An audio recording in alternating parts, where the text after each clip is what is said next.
चलिए last point बताओ जल्दी से, कहाँ तक पढ़ा? भगत आंदोलन। कुछ समझाया था भगत आंदोलन का या नहीं समझाया? कुछ समझाया? वापस सुन लो स्टूडेंट। भगत आंदोलन जो हुआ था याद रखिएगा भीलों को लेकर हुआ था। ठीक है, भीलों में आंदोलन हुआ था, भगत आंदोलन। और मैंने आपको बताया था कि भगत आंदोलन के जो नेतृत्वकर्ता थे वो कौन थे? गुरु गोविंद गिरी। और गुरु गोविंद गिरी जो थे, अच्छे से सुन लेना, इनका जन्म जो हुआ बासिया ग्राम बेड़सा ग्राम में हुआ था। और ये भी मैंने आपको बताया था कि प्रारंभिक इनके जीवन के अंदर काफ़ी आप विपदाएं आई थी और इनका सांसारिक जीवन से मन उठ गया था। फिर उस ये हाड़ौती प्रदेश की तरफ गए और हाड़ौती के अंदर कोटा गए थे और कोटा के अंदर महंत राजगिरी जी से इन्होंने शिक्षा ग्रहण की। शिक्षा जब पूर्ण हो गई तो राजगिरी जी ने इनको गिरी की उपाधि दी और ये बन गए गोविंद गिरी, बताया था। फिर ये वापस अपने पैतृक क्षेत्र में आए जिसका नाम बासिया बेड़सा था। बासिया बेड़सा में आकर एक धुनी स्थापित की, एक ध्वजा स्थापित की। धुनी और ध्वजा स्थापित करके इन्होंने वहाँ पर भीलों के समुदाय में इन्होंने उपदेश देना प्रारंभ किया, उनको अच्छी अच्छी बातें बताई। उसके बाद क्या होता है याद रखिएगा, एक महान व्यक्तित्व के व्यक्ति जो होते हैं वो हमारे राजस्थान के मेवाड़ में आता है, उदयपुर में आता है, जिनका नाम होता है स्वामी दयानंद सरस्वती। स्वामी दयानंद सरस्वती के आने की बात पता चलती है किसको? गुरु गोविंद गिरी को। तब गुरु गोविंद गिरी क्या करते हैं, स्वामी दयानंद सरस्वती से जाकर मिलते हैं और स्वामी दयानंद सरस्वती से मिलकर कहते हैं कि स्वामी दयानंद सरस्वती को कहता है कि हम आपके ही पथ पर चल रहे हैं, पर आप हमें बताइए कि और हमें क्या करना चाहिए। तो स्वामी जी ने कहा आप एक काम कीजिए, लोगों को मिलजुल कर आपस में सहयोग करने की सीख दो। तो याद रखिएगा स्टूडेंट, स्वामी जी की इस बात से बड़ा प्रभावित हुए स्वामी दयानंद गुरु गोविंद गिरी जी। और गुरु गोविंद गिरी ने स्वामी दयानंद सरस्वती से प्रभावित होकर, अच्छे से ध्यान रखिएगा, उन्होंने संप सभा की स्थापना की 1883 में। कब की? हाँ, 1883 में संप सभा की स्थापना की। और संप जो शब्द है याद रखिएगा ये एक राजस्थानी शब्द है जिसका अर्थ होता है, शाब्दिक अर्थ होता है आपस में मिलजुल कर रहना। आपस में मिलजुल कर रहना। जैसे आपने अगर देखा हो तो राजस्थानी भाषा के अंदर, गांव के अंदर आज भी ये शब्द काम में लेता है बड़े बुजुर्ग। जैसे आपस में दो भाई लड़ते हैं तो एक बुजुर्ग कहता है कि आपस में लड़ो मत, आपस में संपत्ति रखो, हमपत्ति रखो, कहते हैं ना संप। तो वही संपत्ति का अर्थ है संप, जिसका शाब्दिक अर्थ है आपस में मिलजुल कर रहना। बोलो समझ में आया? आया ना? हेडिंग डालो भगत आंदोलन। भगत आंदोलन।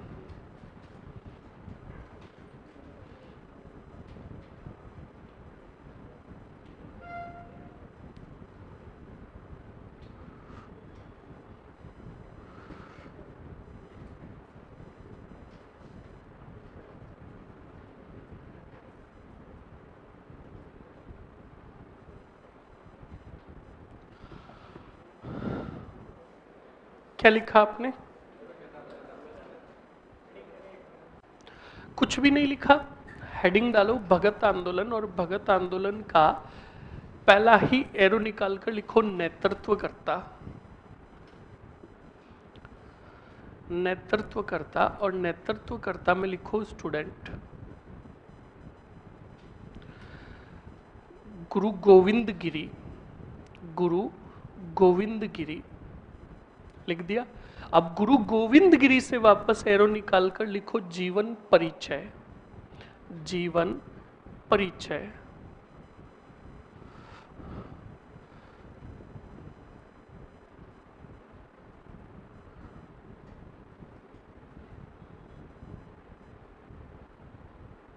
जीवन परिचय।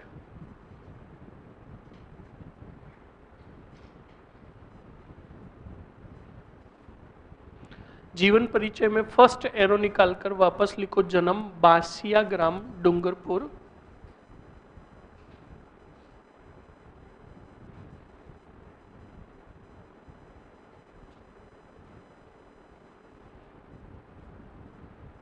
बासिया ग्राम, बासिया ग्राम ऑब्लिक करके बेड़सा ग्राम, बेड़सा, बेड़सा ग्राम। देखिएगा स्टूडेंट, ऊपर बोर्ड पर देख लो। चलो मैं लिखा देता हूं आपको। कौन सा आंदोलन पढ़ रहे हैं हम आज? भगत आंदोलन कंप्लीट करके याद रखिएगा हमें स्टार्ट कर देना है प्रजा मंडल। भगत आंदोलन, और अब हमारा साथ ज्यादा नहीं रहा है, ये भी मैं आपको बता देता हूं। टाइम जो लगेगा सिर्फ एक प्रजा मंडल में ही लगेगा।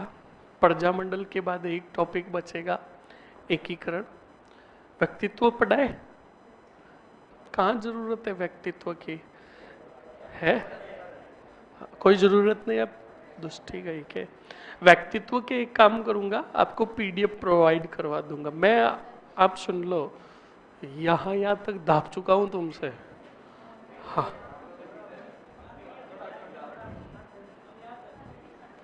कहां तक? कौन? तू? जैसलमेर वाले? ध्यान रखना कुलधरा नजदीक है। भटकती आत्मा, ये बिल्कुल सही कह रहा है। तुम मुझसे धाप चुके हो, मैं तुमसे धाप चुका हूं, इसलिए अब वैसे भी टेंशन मत ले, ज्यादा दिन नहीं है। अब सिर्फ एक ही टॉपिक बचा है आपका, प्रजामंडल बड़ा टॉपिक, उसके बाद राजस्थान का एकीकरण। प्राचीन के अंदर दो टॉपिक बड़े चलेंगे आपके, एक सभ्यता और एक शिलालेख और प्रशस्तियां, बस। फिर रियासतों के सिक्कों की एक टेबल बनेगी, और ऐतिहासिक ग्रंथ तो मैं ऑलरेडी आपको पहले ही लिखा चुका हूं। बेटा दूसरे सब्जेक्ट लगेंगे ना, तब तू कहेगा कि यार वो ठीक थे। है हो गई स्टार्ट? कौन सी? अभी तो वर्ल्ड हुआ है, रुको तो सही।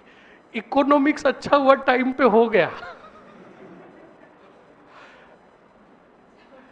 अच्छा हुआ है ना, यही कह रहा हूं। और ये आपके बहुत शानदार किस्मत है स्टूडेंट्स, मैं बोल रहा हूं कि शिवम त्यागी सर ने आपको इकोनॉमिक्स पढ़ाई है। ये बात कान खोल के सुन लेना, बिल्कुल फैक्ट कह रहा हूं। ये बहुत शानदार पढ़ाते हैं सर, रियली मैं कह रहा हूं। और वो अब कंटिन्यू भी नहीं कर रहे हैं, ये भी सुन लेना। तो आप बहुत अच्छे किस्मत वाले हो कि आपको इकोनॉमिक्स टाइमली कंप्लीट हो गई, ये भी ध्यान रखना। सर के यही रहते हुए, वरना पैरेलल सर आते रहते हैं और एक साथ बल्क में सबको बिठाकर करवाते हैं। आपके तो पर्सनली हुई ना, बस। तो और क्या चाहिए? तो और ये भी सुन लो जल्द से जल्द, हालांकि कोर्स में तो आपके टाइम लगेगा, पर कोर्स कंप्लीट करके मैंने क्या कहा, जितना स्व अध्याय करोगे सिलेक्शन अपना स्व अध्याय ही देगा। इस बात को अच्छे से कान खोल के सुन लेना। हर एक टीचर आपको पढ़ने का तरीका बताएगा, पढ़ना तुम्हें है, इस बात को ध्यान रखे। तो भगत आंदोलन में देखो, नेतृत्व करता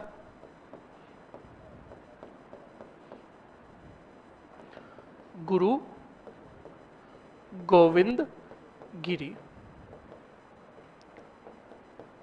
गुरु गोविंद गिरी। और गुरु गोविंद गिरी के परिचय की बात करूं तो सबसे पहला पॉइंट स्टूडेंट, जीवन। और जीवन में याद रखिएगा बासिया ग्राम, बासिया ग्राम ऑब्लिक करके बेड़सा ग्राम, जो कहाँ है? डूंगरपुर में। याद रखिएगा। उसके बाद सुनो, इनकी जाति की मैं बात करूं, जीवन परिचय, गांव बासिया ग्राम, बेड़सा ग्राम, डूंगरपुर। जाति की बात करूं तो मैं, क्या थी इनकी? बंजारा। इन्होंने शिक्षा जो ग्रहण की थी, इनके गुरु जो थे महंत, बताओ कौन? राजगिरी। इसके बाद इन्होंने अपना प्रमुख स्थल जो बनाया, यानी प्रमुख केंद्र जो बनाया, मतलब कि भील जनजाति के व्यक्तियों को जागरूक करने के लिए, वो अपना पैतृक गांव था। कौन सा गांव? बेड़सा या बासिया ग्राम। और यहां पर क्या स्थापित की थी बताओ? धुनी व ध्वजा, ध्यान रखिएगा। उसके बाद इनसे शिक्षा ग्रहण करने लगे थे भील, और इनसे शिक्षा ग्रहण करने वाला प्रथम भील जो था, कौन था बताओ? बोलो। कुरिया भील। कौन सा भील? मैं आपको बार बार बोलता था ना, राजवंशों के अंदर कुरिया नाट शेर आया। और एक बात ये भी बोली थी कि मैं जो भी शब्द बोलूंगा वो हिस्ट्री से रिलेटेड होगा। इस कुरिया की वजह से मुझे बहुत ज्यादा जूते पड़े थे। क्या पड़े थे?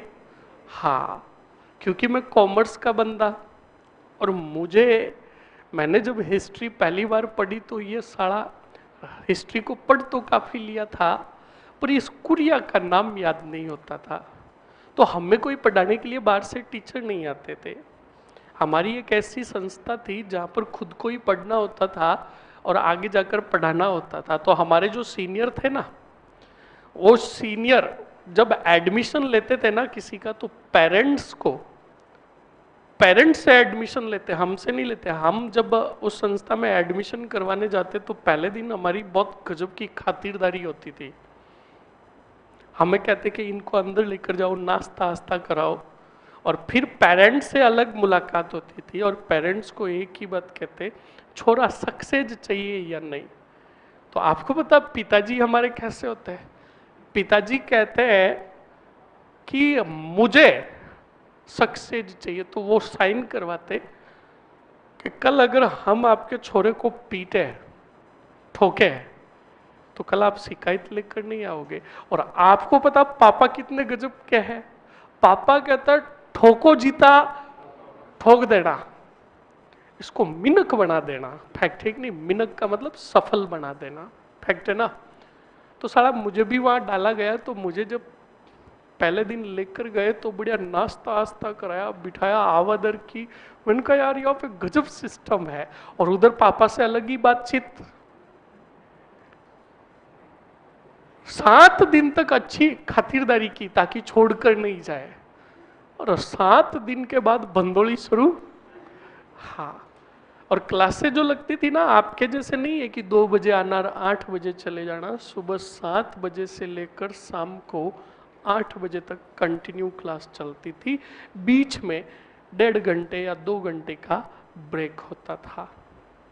समझ में आया ना? हर टाइम का टाइम फिक्स था। और 2 बजे के बाद जो लास्ट का सेशन स्टार्ट होता, हमेशा टेस्ट पेपर होता, और टेस्ट रिवाइज के दौरान हमसे ही पूछा जाता। तो वो जो सीनियर होते थे ना, वो सीनियर स्टूडेंट को इतना टारगेट करते कि जब तक ये सही बताए इसको पूछते जाओ, और अटके धमाधम फोड़ो। मतलब इसको इतना तैयार कर दो, इतना तैयार कर दो कि उसका सब्जेक्ट स्ट्रांग बन जाए। तो धीरे धीरे मुझे भी रुचि लगी किसकी? हिस्ट्री की। तो हिस्ट्री में मुझे सब कुछ याद हो जाता। ये साला कुरिया का नाम याद नहीं होता। सीनियर ने मेरी कमजोरी पकड़ ली, पूरे पूछ पूछ के पहले दूसरे पूछता, फिर उसे कमजोरी पता चल गई, लास्ट में जाकर बीच में पूछता गुरु गोविंद गिरी का प्रथम शिष्य कौन था। बस नाम भूला, धमाधम फोड़ते। फिर मैंने उसको याद करने का तरीका अपनाया, उस टाइम यूट्यूब पर मैंने नया नया एक शॉर्ट्स वीडियो देखा था। पहले शॉर्ट नहीं आते थे, पहले शॉर्ट वीडियो का पूरा एक यूट्यूब पर वीडियो ही डाला जाता था। तो कोई साउथ अफ्रीका का वीडियो था जिसमें जंगल में शेर देखने के लिए जाते हैं, तो साला हमारे राजस्थानी कोई कम थोड़ी उस पर राजस्थानी भाषा डब कर दी। तो वो एक भील होता है, मतलब जनजातीय व्यक्ति होता है, और उसके साथ दो अंग्रेज होता है जो जंगल में जाता है शेर देखने के लिए। एक शेर एकदम सामने आ जाता है, तो वो भील बेटा भागकर एक नीम पर या एक वृक्ष पर चढ़ जाता है और उन दोनों को कहता कुरिया नाट शेर आया। एक को कहता कुरिया चढ़ जा। तो एक बेटा बस में चढ़कर गाड़ी में चढ़कर गाड़ी लेकर भाग जाता है और एक गाड़ी के नीचे घुस जाता है। अब वो गाड़ी लेकर भाग जाता है तो वो तो नीचे ही होता है। तो वो वापस भील कहता कि कुरिया गाड़ी नीचे बढ़ जा। गाड़ी लेकर भागे तो वो क्या कुरिया चढ़ जा, पेड़ पर चढ़ जा। तो वो शब्द मुझे याद हो गया, कुरिया। तो एक दिन मैं युद्ध पढ़ रहा था, ऐसा युद्ध मतलब इतिहास का पढ़ रहा था जिसकी जीत तय थी, वो सेना हार गई और जो हारने वाली थी वो जीत गई। तो पढ़ने का मजा आया और जीतने वाली सेना रण क्षेत्र छोड़कर भाग गई। तो मेरे मुंह से ऑटोमेटिकली निकला, मैंने कहा कुरिया नाट शेर आया। तो मैंने कहा यार कुरिया यानी गोविंद गिरी जी का प्रथम शिष्य है, क्यों नहीं इतिहास के हर युद्ध में हारने वाली सेना के लिए हम कहें कुरिया नाट शेर आया। तो मैंने तो शॉर्ट फॉर्म से इसको याद कर लिया। फिर बढ़िया स्वैग के साथ क्लास में जाता, वो मुझे पूछता तो मन में कहता कुरिया नाट शेर आया, फिर कहता कुरिया भील। वहां पे एक महीने की हर स्टूडेंट की रेटिंग निकाली जाती थी। जो टॉप होता था उसे क्या बना दिया जाता था बताओ, सीनियर। और जो सीनियर होते थे फिर वो बैठते थे सिंपल बन के। मेरा भी नंबर आया, मैं क्या बन गया, वो कहते हैं ना ठुकरा के मेरा इंतकाम देखेगा। उस सीनियर की मैंने रेल बना दी, उसने इंस्टीट्यूट ही छोड़ दिया। सही है, आप इतने भी ईमानदार मत बनो कि आप अपने बात का बदला नहीं ले सको। बदला लो, क्योंकि ये जमाना पहले वाला नहीं है, ये जमाना बड़ा खतरनाक है। समझ में आया कि नहीं आया, इस बात को ध्यान रखें। स्वाभिमान पे कभी भी उंगली नहीं उठने दी। एक बार सेकेंड ईयर में उंगली उठी थी, शायद मैंने आपको बता दिया था, जानना ही नहीं है शॉर्ट में जान लो। मेरी स्टार्टिंग से आदत रही कि क्लास में कितनी रैंक लेकर आना, थर्ड। सेकंड फर्स्ट बिल्कुल भी पसंद नहीं थी, इस वजह से पापा से कई बार जूते खाता था। फर्स्ट ईयर के अंदर थर्ड रैंक थी, सेकंड ईयर में स्वाभिमान पर उंगली उठ गई कि ऊपर दो सेकंड और फर्स्ट होने चाहिए तो लड़के, लड़की नहीं।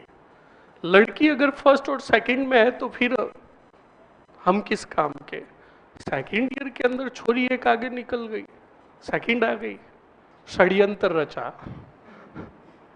क्या, और षड्यंत्र के तहत फाइनल ईयर में उसे पीछे छोड़ दिया। फाइनल ईयर एग्जाम हुए थे तब उसने मुझे बोला था नाइस टू मीट यू। मैंने कहा रिजल्ट आने दे तो मुझे जिंदगी भर याद रखेगी। रिजल्ट आया, उसके पूरे 100 में से एक सब्जेक्ट में 42 नंबर 38 नंबर आए और उसी सब्जेक्ट में मेरे 96 आए। मैंने गैप पूरा क्लियर कर लिया। हालांकि इस गैप को पूरा करने के लिए सेकेंड ईयर में उससे फ्रेंडशिप करनी पड़ी थी। कुछ एक सवाल उसे, बस फ्रेंडशिप का मतलब उसे कुछ सवाल सही बताए थे, क्योंकि वो सीए कर रही थी, हम सीए फीए नहीं कर रहे थे। हम कौन से कॉम के आदमी थे, बीकॉम के। तो उसने बीकॉम की पढ़ाई की नहीं थी, तो सेकेंड ईयर में 5-6 सवाल सही बता के उसका मन जीता। फाइनल ईयर में उसने हमारे ऊपर भरोसा कर लिया, हमने पूरे गलत बताए और उसको जो आते थे वो हमने सही कर लिए। तभी तो उसने कहा कि नाइस टू मीट यू। तो मैंने कहा रिजल्ट आने दो, आराम से आप जिंदगी भर याद रखोगे हमें। उसने मेरा जिंदगी भर के लिए एक नाम दे दिया, चीटर। आज भी चीटर बोलती है। तो बीच में अभी उसे पता नहीं चला था, तो मेरे को बोला तू करता क्या है, तो मैंने कहा पढ़ाता हूँ। तो वही वाली बात क्या, अच्छा स्कूलों में पढ़ा था, कितनी सैलरी है, मैंने कहा दाल पानी का जुगाड़ हो जाता है। हाँ, मैंने कहा दाल पानी का जुगाड़ हो जाता है, कि चीटर के साथ ऐसा ही होता है। मैंने कहा क्या करे, उनको तू क्या करे, कि मैं बैंगलोर हूँ। करती क्या है, कंपनी में हूँ। मैंने कहा सैलरी, तो कहा तुझे चाहिए, मैंने कहा हाँ। उसने और पैसे फोन पे किए, सुनते रहो। हाँ यही तो बात है। फिर उसने, उसे और कहीं से पता चला कि ये कोई 10वीं 12वीं वाले बच्चों को नहीं पढ़ाता है, ये फलाने फलाने छोरों को पढ़ाता है। तो उसने और मैसेज किया, चीटर कहीं का, मेरा पेमेंट वापस भेज कर। मैंने कहा नो, क्वालिटी के साथ कॉम्प्रोमाइज। तूने चीटर की उपाधि दी है तो ये डिजर्व भी करनी चाहिए तेरे हिसाब से, सही है कि नहीं है। तो स्टूडेंट मतलब कहने का मतलब पढ़ने का वे। अब मैं कॉमर्स का स्टूडेंट, मुझे बिल्कुल तेरी तरह ही पहले बिल्कुल भी पता ही नहीं चलता था। पर कहते हैं ना, आप कौन सी स्ट्रीम के हो कोई मायने नहीं रखता, पढ़ने का वे बनाओ, हर चीज तुम्हें अच्छे से याद होगी। इस बात को ध्यान रखिएगा। हिस्ट्री मेरा फेवरेट सब्जेक्ट बनने में सबसे बड़ा रोल मेरे बड़े भाई का है। मेरे बड़े भाई का वो थप्पड़ आज भी मुझे याद है, और प्लस भाई का प्रॉपर गाइडेंस भी याद है, जिसकी वजह से ये हिस्ट्री मेरा फेवरेट सब्जेक्ट बना। और इसको इतना पढ़ लिया कि पढ़ूं नहीं तो मजा नहीं आए। वो पाडे वाली कहानी, रात को अगर बिल्कुल स्टूडेंट नींद नहीं आएगी तो मेरे पास भरी पड़ी बुक है, किताबें ले लेता हूं। और तुम्हें पता है, पढ़ाई शुरू कर दो, अगले 20 मिनट में नींद आने लग जाएगी। कोई कहता है ना मुझे नींद नहीं आती है, उसको कहो किताब लेके बैठ, 15 मिनट में मिन की दूध पी के सोई है। ध्यान रखना। तो सुनना, प्रथम भील नहीं, प्रथम शिष्य। अब देखो, एक तो प्रथम शिष्य होता है, एक फेवराइट होता है विजय की तरह। तो एक प्रथम और एक प्रमुख शिष्य। प्रमुख शिष्य जो था उसका नाम था, कुरिया इधर आ गया ना, इधर पुंजिया था, पुंजिया धीरजी भील। और प्रमुख सहयोगी पूछे, क्या पूछे, प्रमुख सहयोगी पूछे स्टूडेंट, तो प्रमुख सहयोगी थे सुरजी भगत। कौन थे, सुरजी भगत। ये सुरजी भगत सुराता गांव के थे। कौन से गांव के, सुराता गांव। नेक्स्ट सुनो, यहां पर आपको इसके नीचे ही लिखना है अंतिम जीवन यापन। इन्होंने अंतिम जीवन यापन जो किया था स्टूडेंट, याद रखना, कंबोई गांव में बिताया अपना अंतिम जीवन। कौन से गांव में, और ये कंबोई गांव कहाँ है, गुजरात में। ध्यान रखिएगा, लिखो जल्दी से।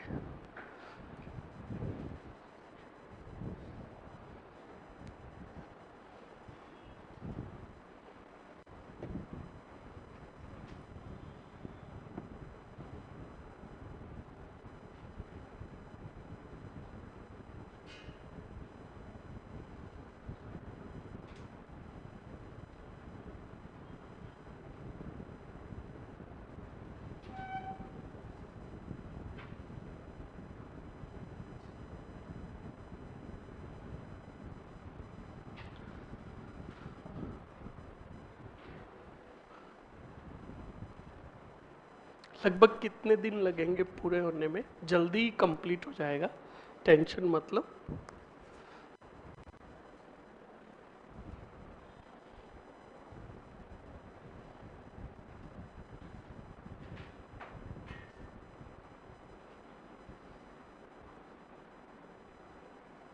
हाँ बिल्कुल पढ़ाएंगे, सर प्रमुख राजनीतिक संस्थाएं और समाचार पत्र भी पढ़ाओगे ना? बिल्कुल पढ़ाएंगे आपको।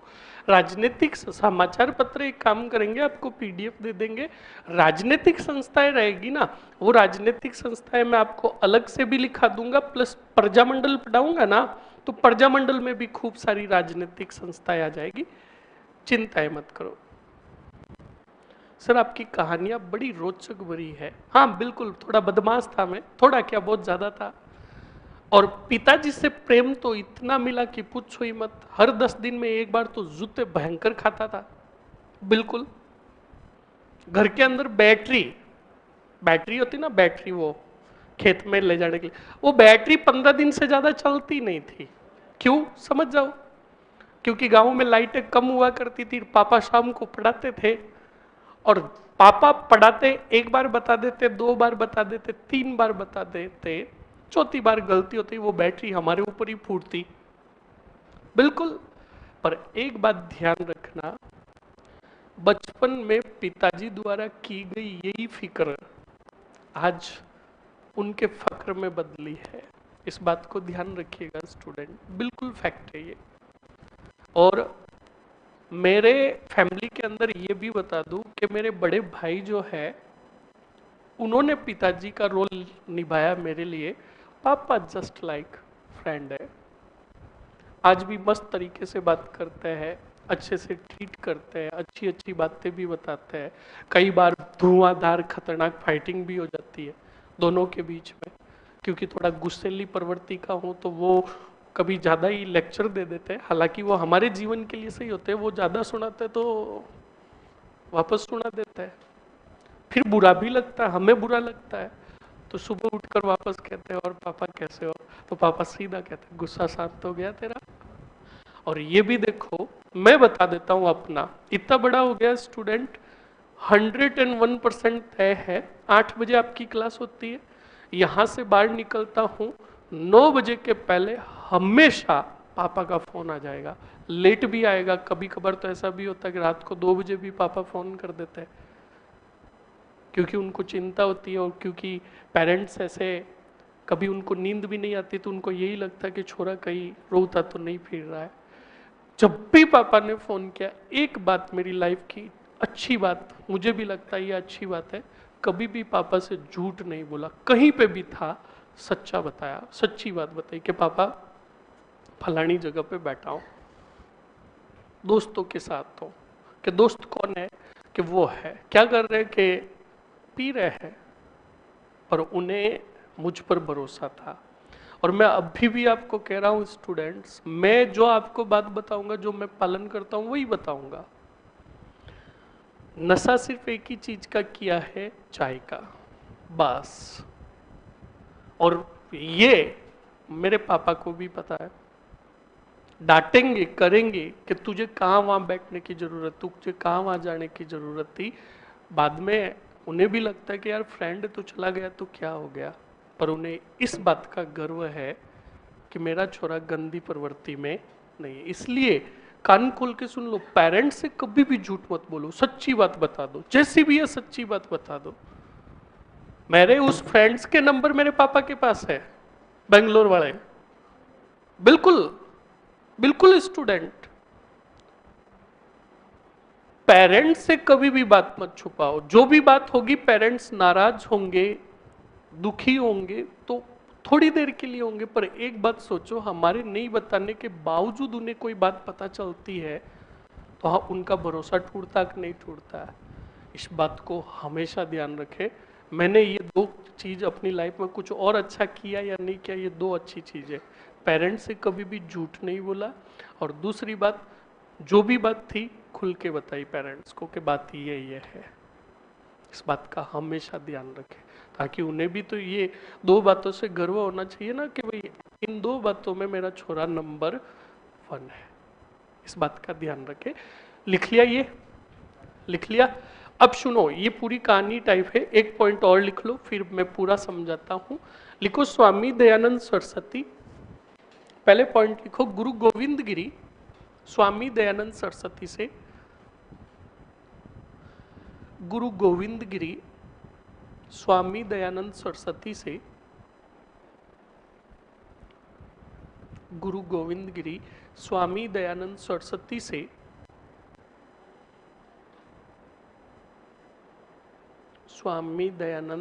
सरस्वती से मिले तथा इनसे प्रभावित होकर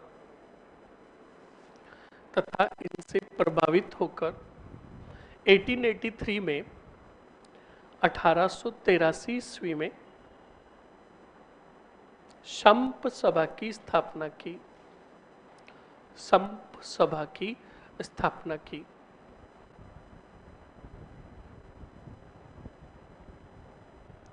शंप सभा की स्थापना की। लिख लिया? वापस लिखो शंप। शंप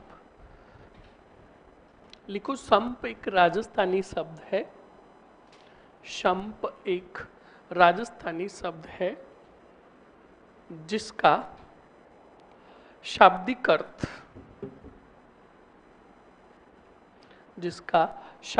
अर्थ आपस में मिलजुल कर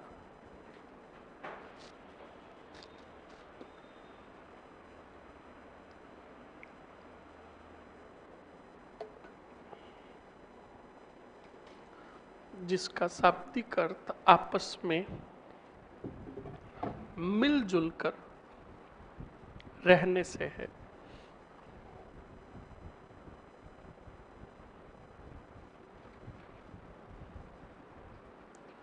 लिख लिया?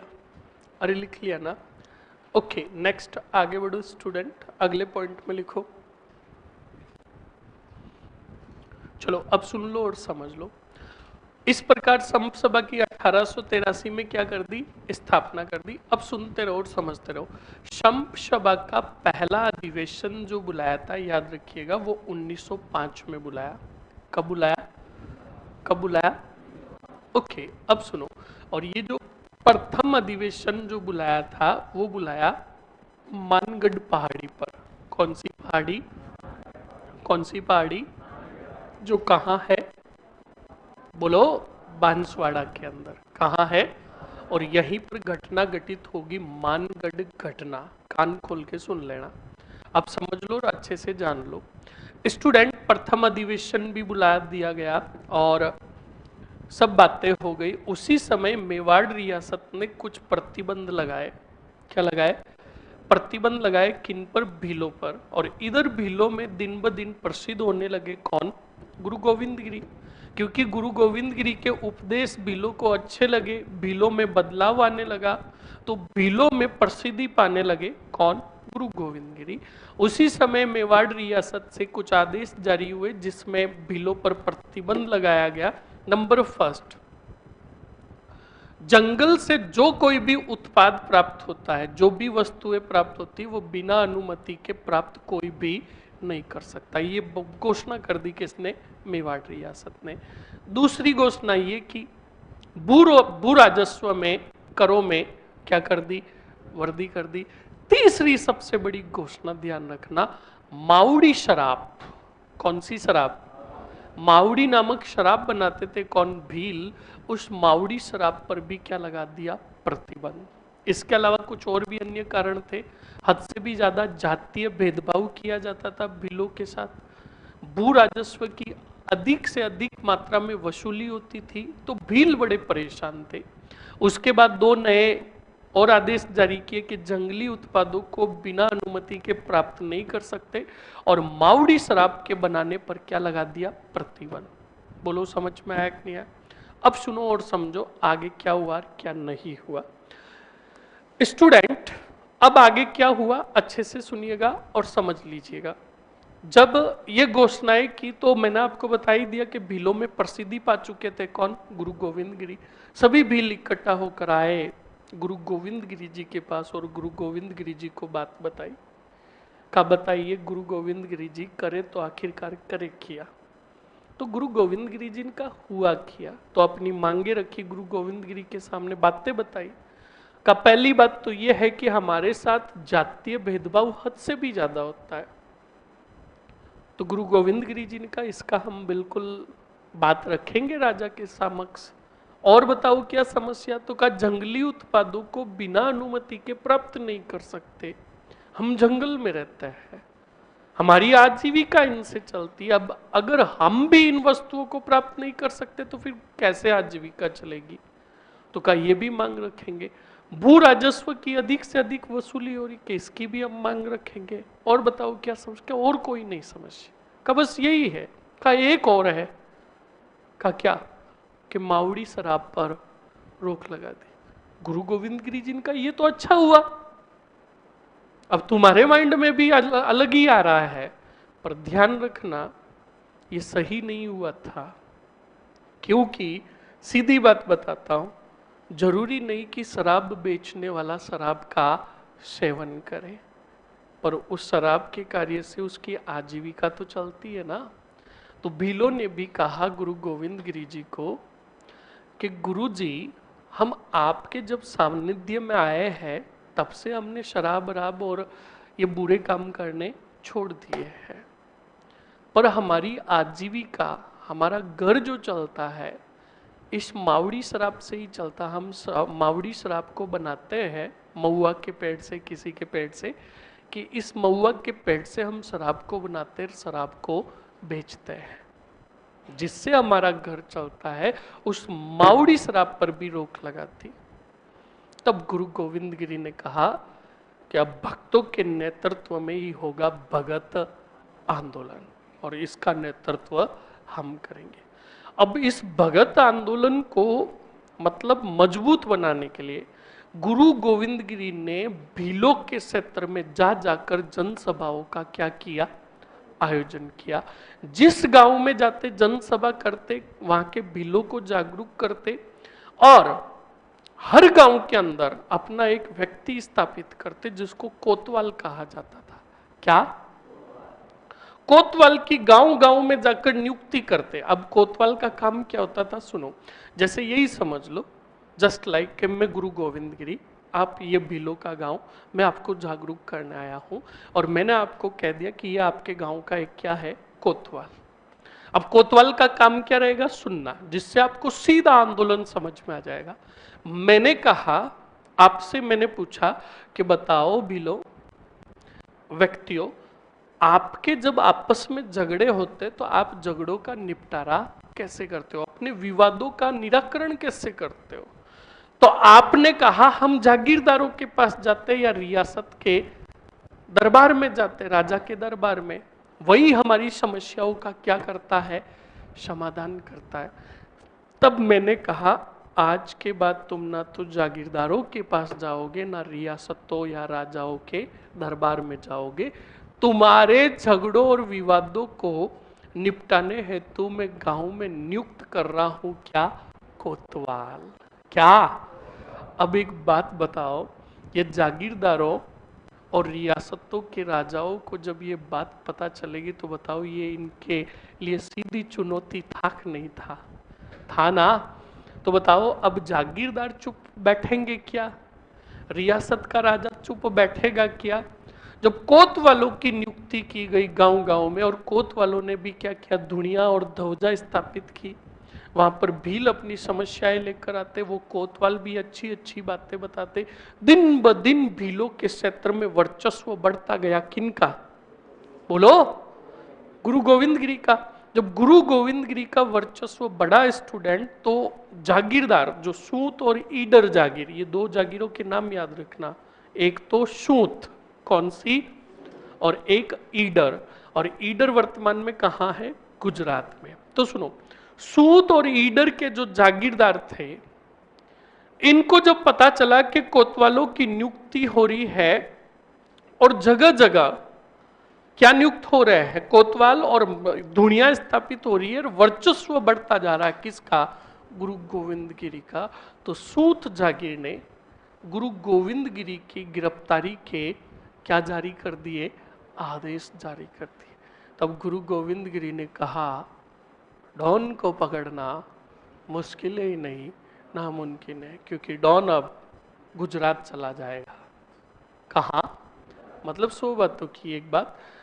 गुरु गोविंद गिरी वागड़ क्षेत्र छोड़कर, क्योंकि इधर ही ज्यादातर भील रहते थे, तो वागड़ क्षेत्र को छोड़कर वो कौन सी रात चले गए? आप में से मुझे कौन बताएगा कि उन्होंने गुजरात में कौन से गांव में शरण ली थी?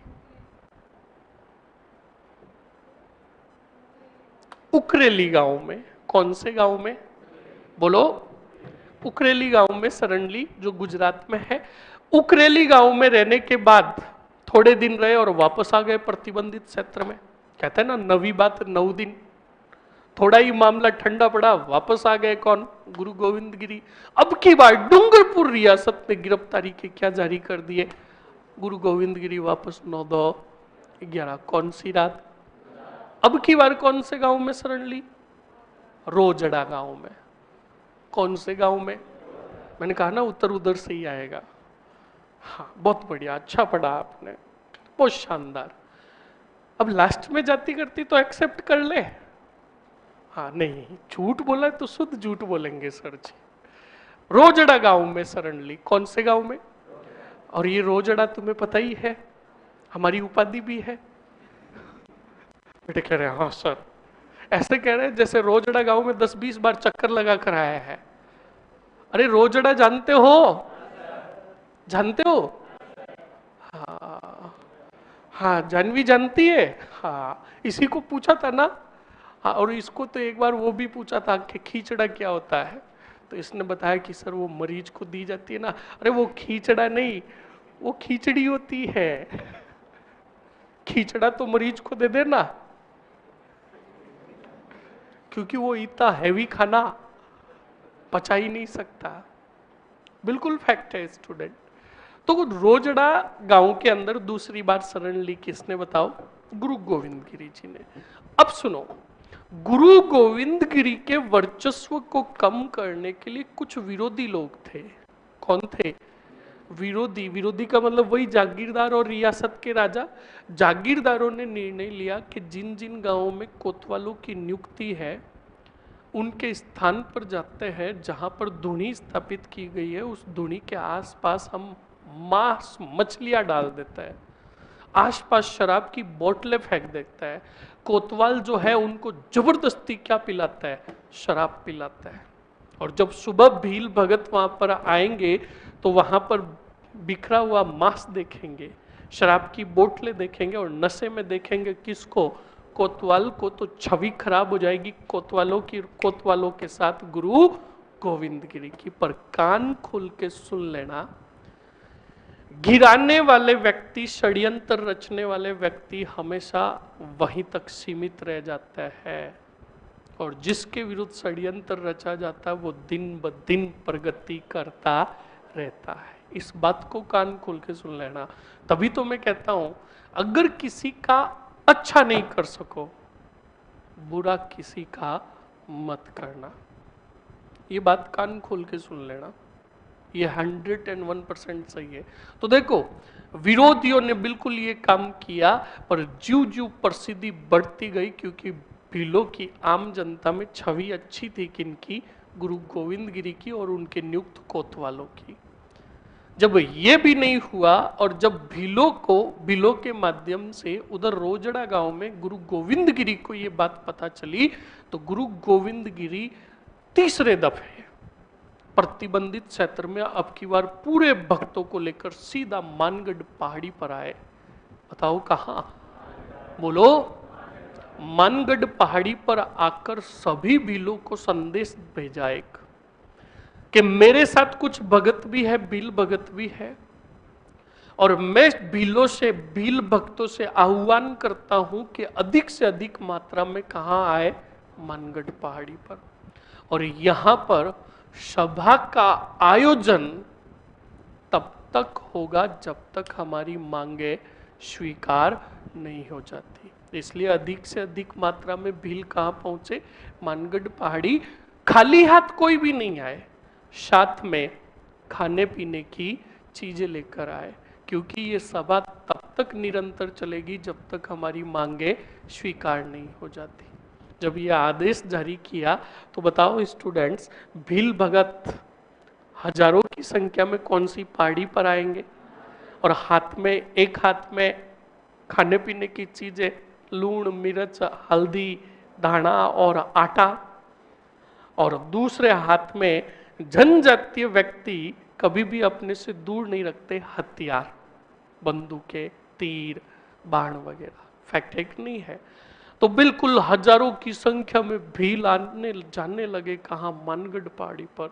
मानगढ़ पहाड़ी पर भीलों का ऐसे मतलब एक तीर्थ स्थल टाइप स्थल बन गया, इतनी संख्या में भील आते। और तुम एक बात कान ये भी खोलकर सुन लो, कंपटीशन पढ़ाई में ही नहीं है, हर सेक्टर में कंपटीशन है। आप में से कुछ सोच रहा है कि जॉब लगी तो ठीक है, वरना एमबीए वाले की तरह चाय की थड़ी खोल देंगे। इस बात को ध्यान रखना, वो भी फ्लॉप हो गए अब, जब से वो डोली छपरी वाला चाय वाला आया है। डोली का रुतबा बड़ी अभी गजब का है, बेटा दुबई जा रहा है। हाँ हाँ, तो कहते हैं ना, मैंने तभी तो कहा भगवान ने हर एक व्यक्ति को एक हुनर दिया है, एक काम ऐसा दिया है आपको। भगवान ने हर एक व्यक्ति को यूनिक एक चीज दी है, और वो हुनर जो व्यक्ति खुद का पहचान लेता है वो छप जाता है, दुनिया पर राज कर लेता है। और जो व्यक्ति अपना हुनर पहचान नहीं पाता वो छुप जाता है। अब इस डोली ने कब सोचा था कि मेरे चाय पाने की सिर्फ स्टाइल से मैं इतना फेमस हो जाऊंगा? उसके पास एक ही तो खूबी है, वरना उसके हार्ड के देखो, ऊपर से मोमबत्ती, नीचे से अगरबत्ती। बिल्कुल फैक्ट है। उसकी आवाज देखो, पर आज उसका टशन है चाय का, और सिर्फ चाय का भी क्या, स्टाइल का। वही तो बात है। तो स्टूडेंट, कंपटीशन एक ही सेक्टर में नहीं है, हर सेक्टर में कंपटीशन है। एमबीए वाले ने कभी नहीं सोचा था कि मैं इतना बड़ा आदमी बनूंगा, और इतना आदमी बनने के वापस मेरी स्थिति खराब होगी। फैक्ट नहीं है? ये बड़े बड़े उदाहरण हैं स्टूडेंट। अभी एक वो, और उसका नाम मुझे याद नहीं आ रहा, राठी राठी करके है, ध्रुव राठी। ये अभी एक नया ही चेहरा है और बड़ा गजब का बंदा है। वो चाहे बात कैसी भी रखो, किसी के भी पक्ष में रखो, पर उस बात में तर्क होता है, सोचने को मजबूर करता है वो बंदा। उसने उस एल्विश की किसकी रेल बढ़ा दी। और बिल्कुल फैक्ट है, इंडिया की जनरेशन जैसा देखेगी वैसा ही सीखेगी। आप अपना आइडल ऐसे को बनाओ जिससे कुछ सीखने को मिलेगा। छपरी लोगों को देखोगे, छपरी पढ़ाई करोगे। तो स्टूडेंट, कंपटीशन हर सेक्टर में है। कंपटीशन, तुम क्या सोचते हो इनमें? तुम्हारे में से किसी ने और ऑप्शंस में सोच रखा है कि चाय का थैला अगर फेल हो जाएगा तो पानीपत से खोलेंगे? एक बार आज काम करना, एक पाव दूध लेकर जाना घर पे, और पहले खुद ट्राई करना कि मैं अपने हाथ की चाय बनाकर खुद ही पीता हूं। अगर मैंने चाय पी ली तो समझ लेना सब पी लेंगे। आप जब बनाकर एक घूंट लोगे ना, तब अपना बिजनेस पता चल जाएगा कि यार मैं मेरी चाय खुद नहीं पी सकता, दूसरे क्या पिएंगे। और पानीपतासे में भी बड़ा कंपटीशन है, बताना नहीं चाहता। पानीपतासों में टेस्ट ऐसे ही नहीं आता है, पता रखा है ना? हाँ, ध्यान रखना इस बात को। ऐसे ही सुनो, ये उदाहरण क्यों दे रहा हूं छोरिया, ध्यान रखना। पानीपत से बड़े गजब के टेस्टेबल मिलते हैं। कब? सप्ते में 2 बार, 4 बार। 2 बार टेस्टेबल नहीं मिलता है क्योंकि उस टाइम, हाँ, तो सुनो और समझो। हाँ, जिस दिन आपको लगे ना कि यार आज मजा नहीं आ रहा है, आज पानीपत से में वो स्पाइसी और खट्टापन नहीं आ रहा है, तो समझ लेना उस दिन साफ सुथरे है पानीपत से।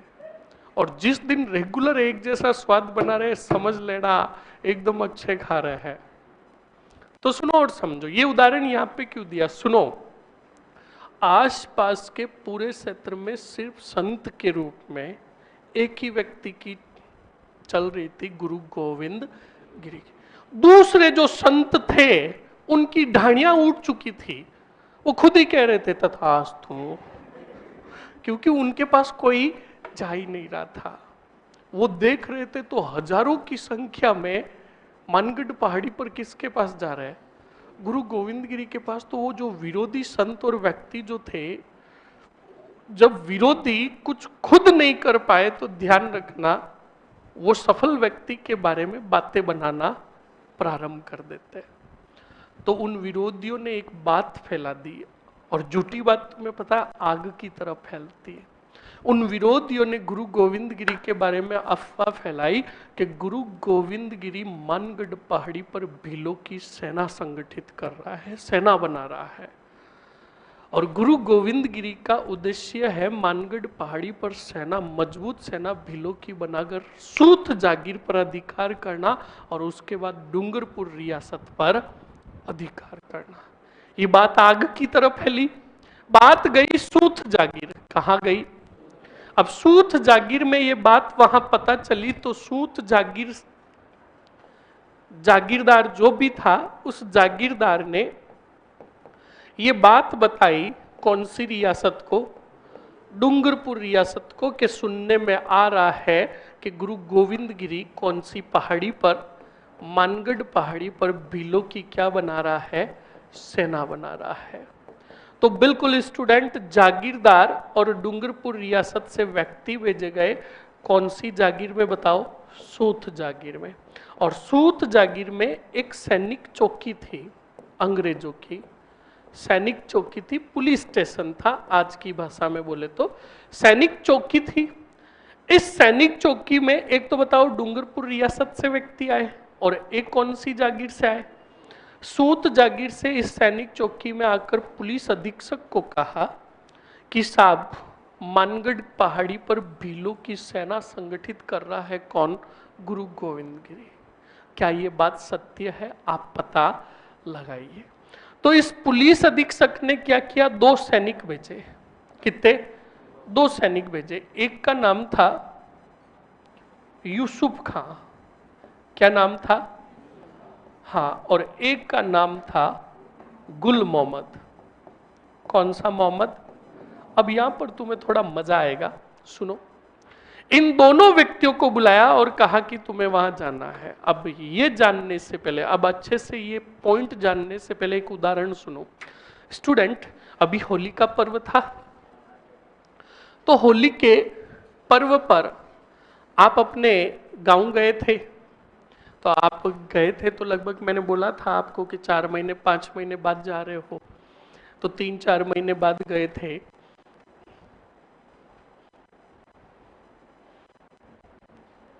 पूछ की खड़ी हो, खड़ी हो, हाँ खड़ी हो। मैंने क्या बोला अभी? अच्छा, और क्या बोला?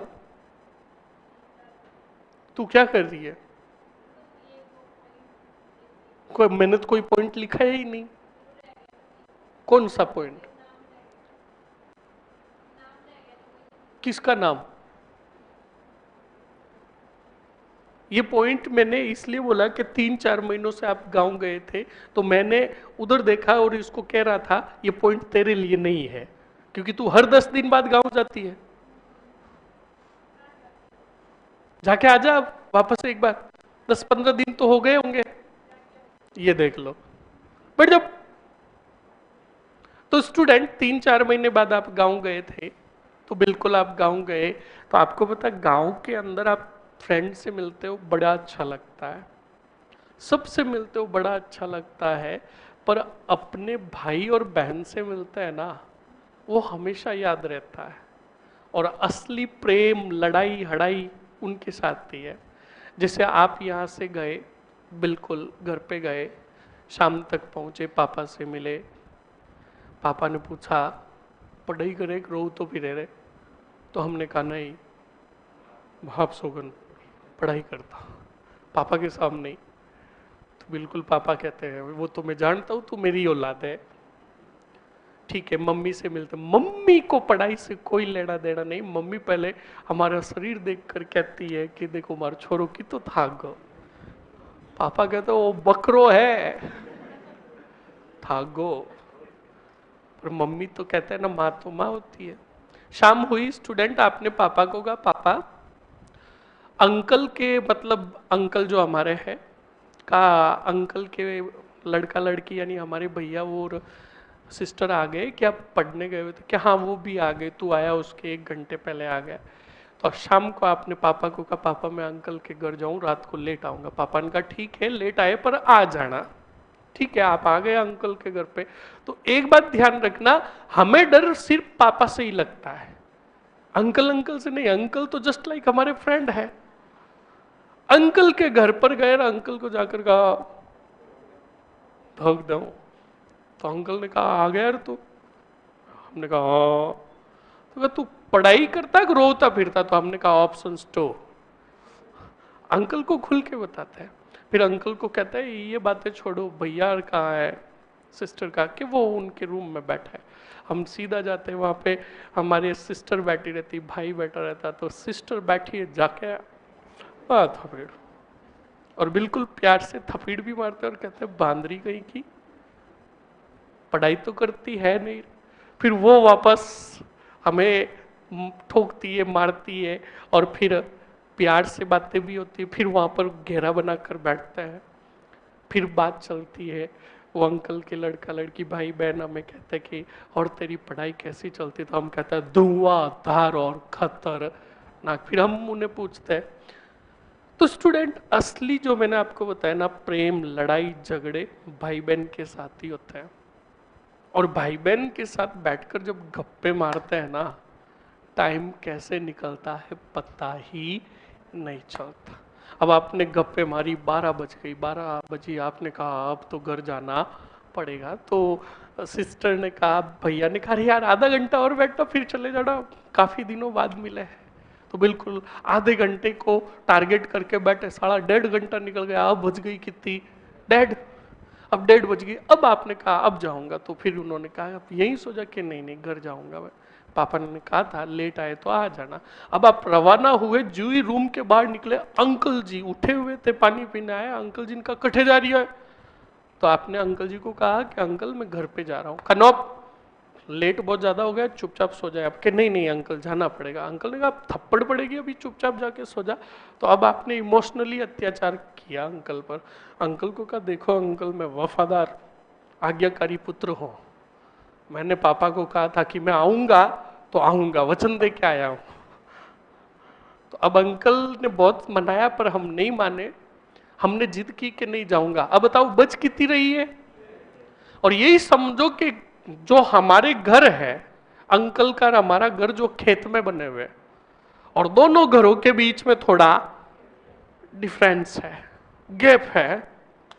अब अंकल के घर से निकले, जिद करके निकल तो गए, अंकल भी थोड़ा बाहर आए, और अंकल ने कहा चल मैं थोड़ा तेरे को आगे छोड़ दूं। तो अंकल को हमने कहा क्यों छोड़ दो, मर्द को कभी डर नहीं लगता। तो अंकल ने कहा मर्द की बुआ ठीक है चले जाना, वो इस रास्ते से उस खेजड़ी के पास मत जाना, उस खेजड़ी से थोड़े ही पहले टर्न ले लेना। अब हमने कहा क्यों।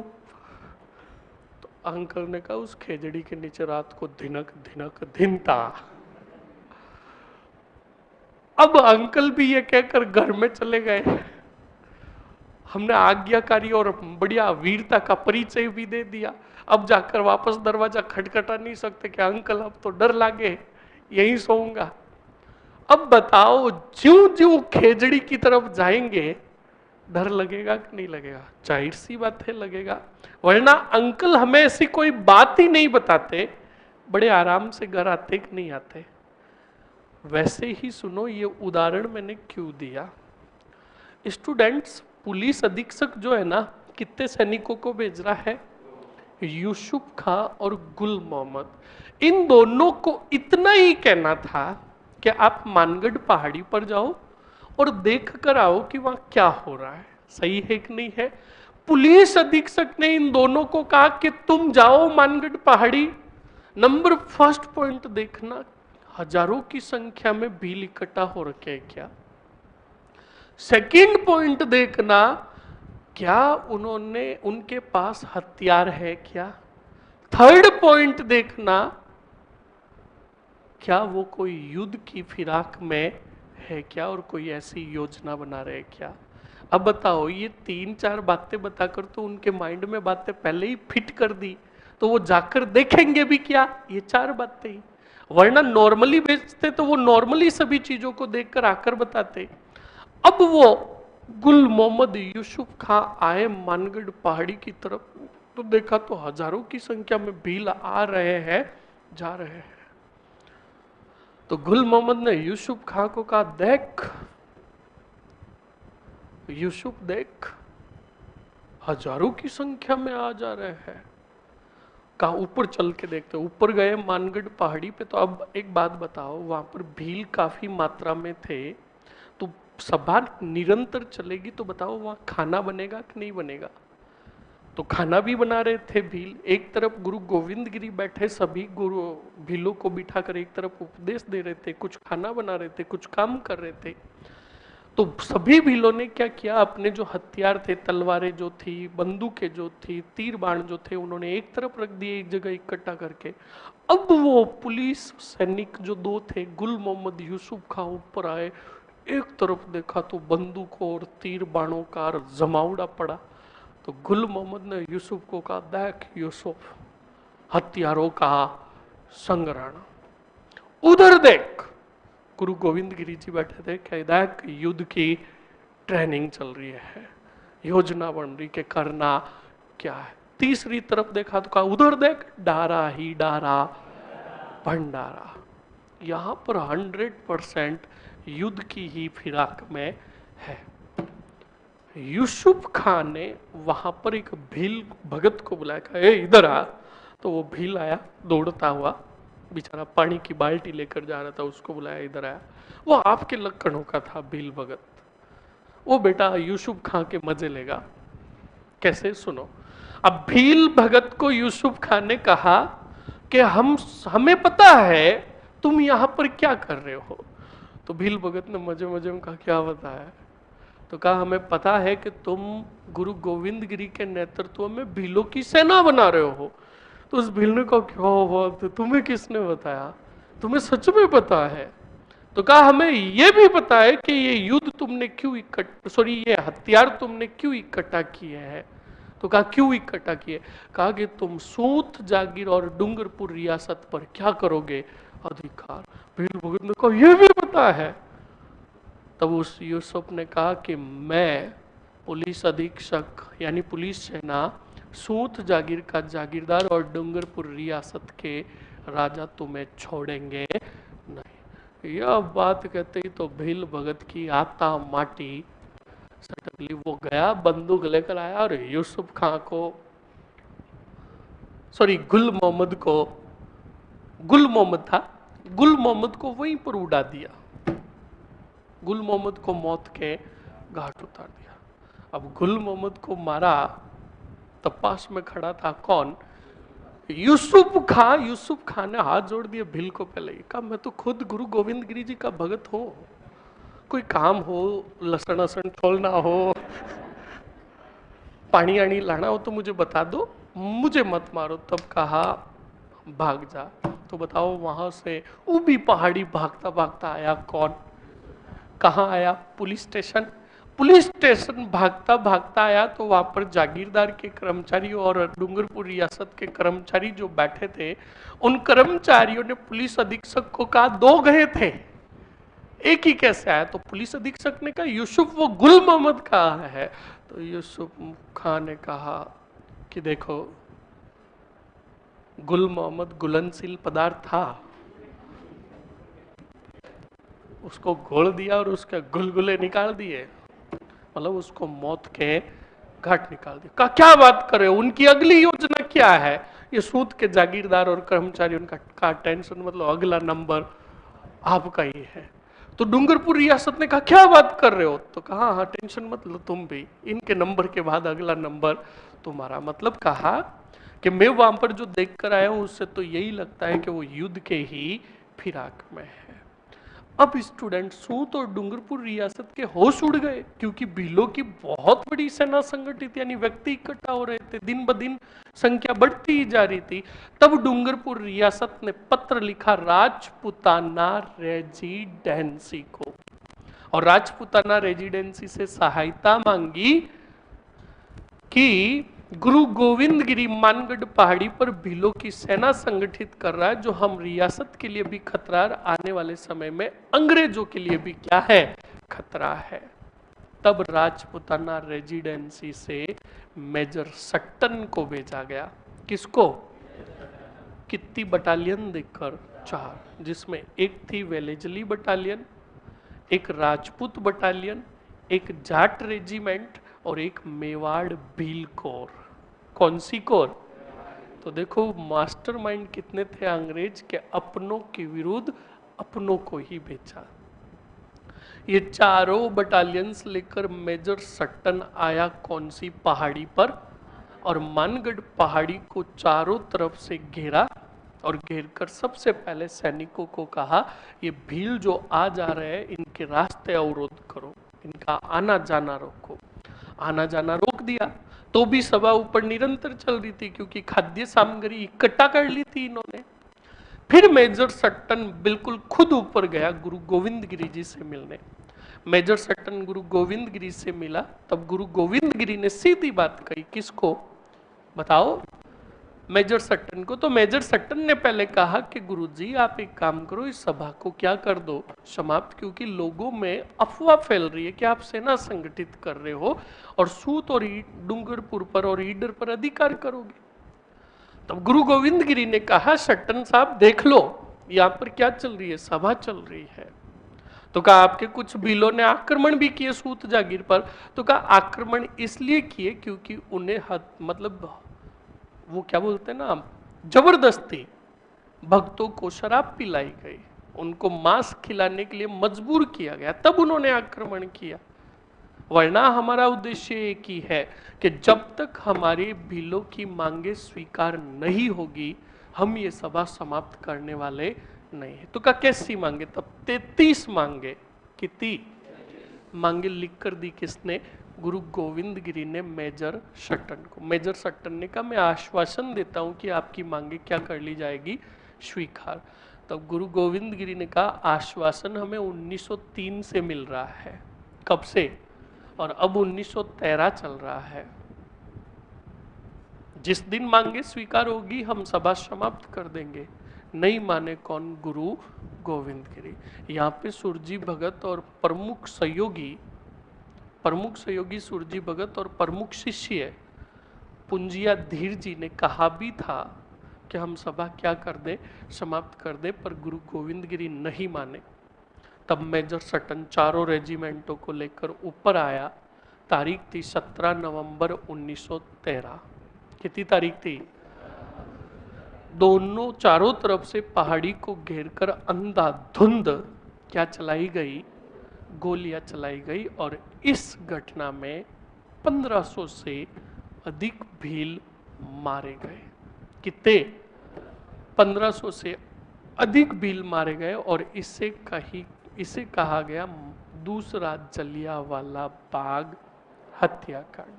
बोलो समझ में आया कि नहीं आया? यहीं पर गिरफ्तार कर लिया गया। जल्दी से बताओ किसको? गुरु गोविंद गिरी को। और गुरु गोविंद गिरी का विशेष अदालत में केस चला अहमदाबाद में। कहाँ चला? अब जब जेल के अंदर डाला गया तो इनकी सुनवाई है तो समय लगा। समय तो क्या लगा, हाथों हाथ इन्हें फांसी की सजा दे दी। क्या? पर फांसी देने में टाइम लगा। तब तक उन्हें जेल खाने में रखा गया। और जेल खाने में रखा गया तब जेल के अंदर वो दूसरे अपराधियों से, कैदियों से मिले थे। उन कैदियों को अच्छी अच्छी बातें बता दी। तो इस काम की बड़ी प्रशंसा हुई। किसकी? गुरु गोविंद गिरी की। तो गुरु गोविंद गिरी के इस अच्छे और नेक कार्य को देखकर इनकी जो फांसी की सजा थी, मृत्यु दंड की जो सजा थी, उसको उम्र कैद में बदल दिया। कौन से? फिर भी बाद में जेल के अंदर अच्छे कार्य देखे गए इनके, तो अंग्रेजों ने शर्त सहित छोड़ा। किसको? गुरु गोविंद गिरी को। का वचन दो कि आप प्रतिबंधित क्षेत्र में वापस प्रवेश नहीं करोगे। तो गुरु गोविंद गिरी ने कहा मैं प्रतिबंधित क्षेत्र में प्रवेश नहीं करूंगा। उसके बाद गुरु गोविंद गिरी को छोड़ दिया गया और इन्होंने अपना अंतिम जीवन यापन जो किया, अच्छे से देखो, कंबोई गांव गुजरात में किया।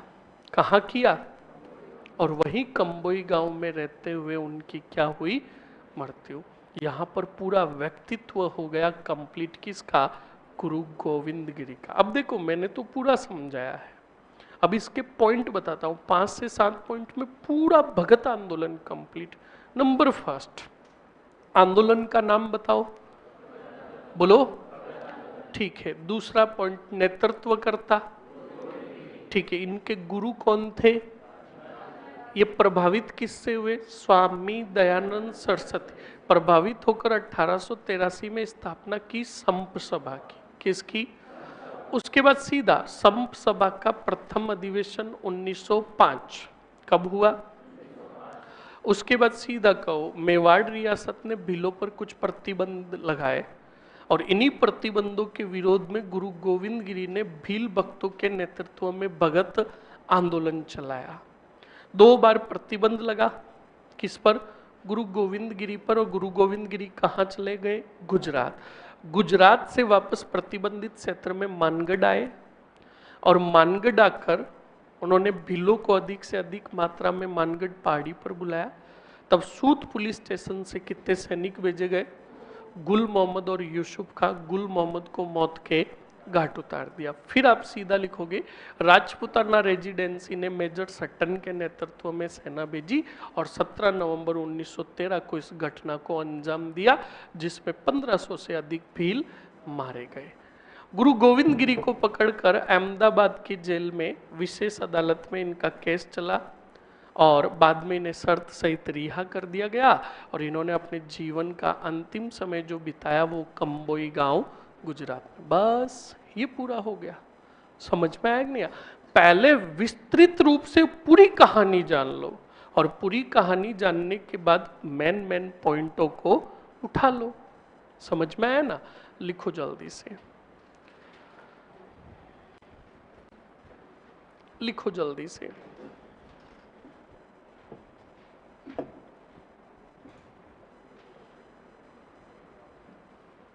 लास्ट पॉइंट बताओ, क्या लिखा आपने?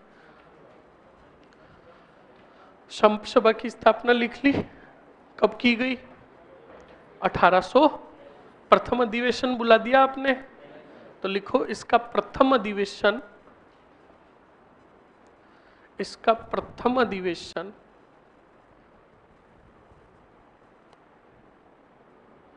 इसका प्रथम अधिवेशन 1905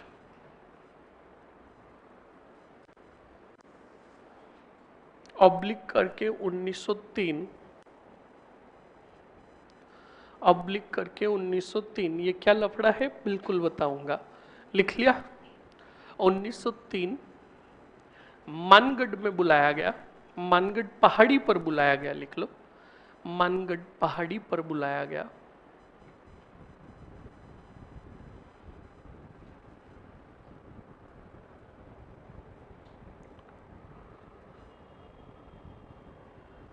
लिख लिया? लिखो, भीलों पर निम्न प्रतिबंध लगाए गए। भीलों पर निम्न प्रतिबंध लगाए गए।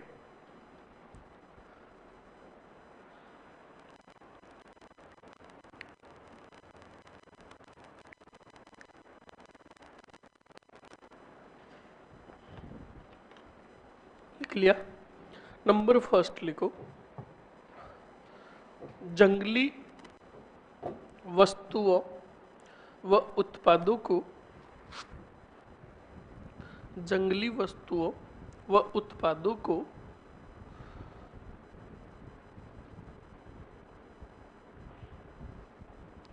जंगली वस्तुओं व उत्पादों को बिना अनुमति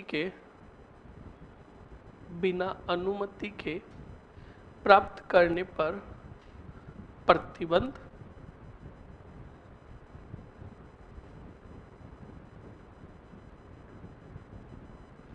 लिख लिया? नेक्स्ट लिखो, मावड़ी शराब पर प्रतिबंध। मावड़ी शराब पर प्रतिबंध।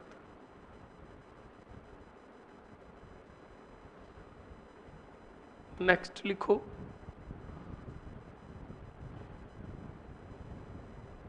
अन्य कारण लिखो, अन्य कारण।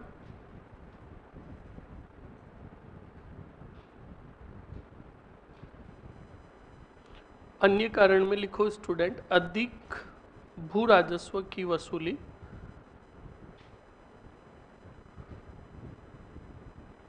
अधिक भू राजस्व की वसूली,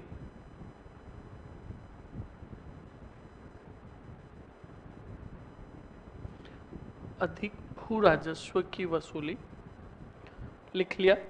ओके, एक और लिख दो, जातीय भेदभाव, जातीय भेदभाव, लिख लिया। अब लिखो, अगले पॉइंट में लिखो, गुरु गोविंद गिरी ने भगत पंथ की स्थापना की,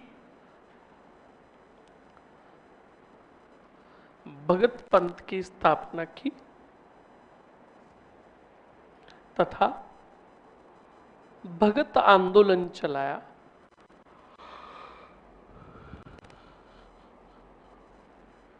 तथा भगत आंदोलन चलाया, लिख लिया। अगले पॉइंट में लिखो, भगत आंदोलन चलाया, लिखो। अगले पॉइंट में, गुरु गोविंद गिरी ने भीलों के क्षेत्र में जनसभाओं का आयोजन किया, जनसभाओं का आयोजन किया,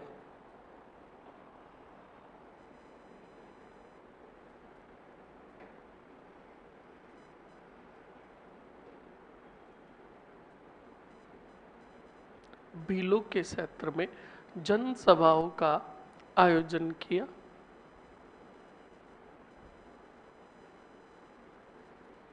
लिख लिया।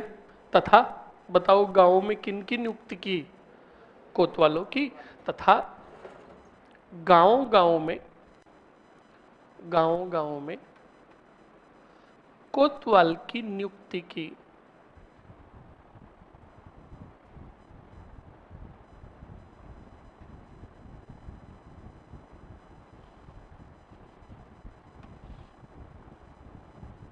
Sir have you cup of T, सिर्फ चाय, कप चाय का कप ही दे रहा है कि उसमें चाय भी दे रहा है?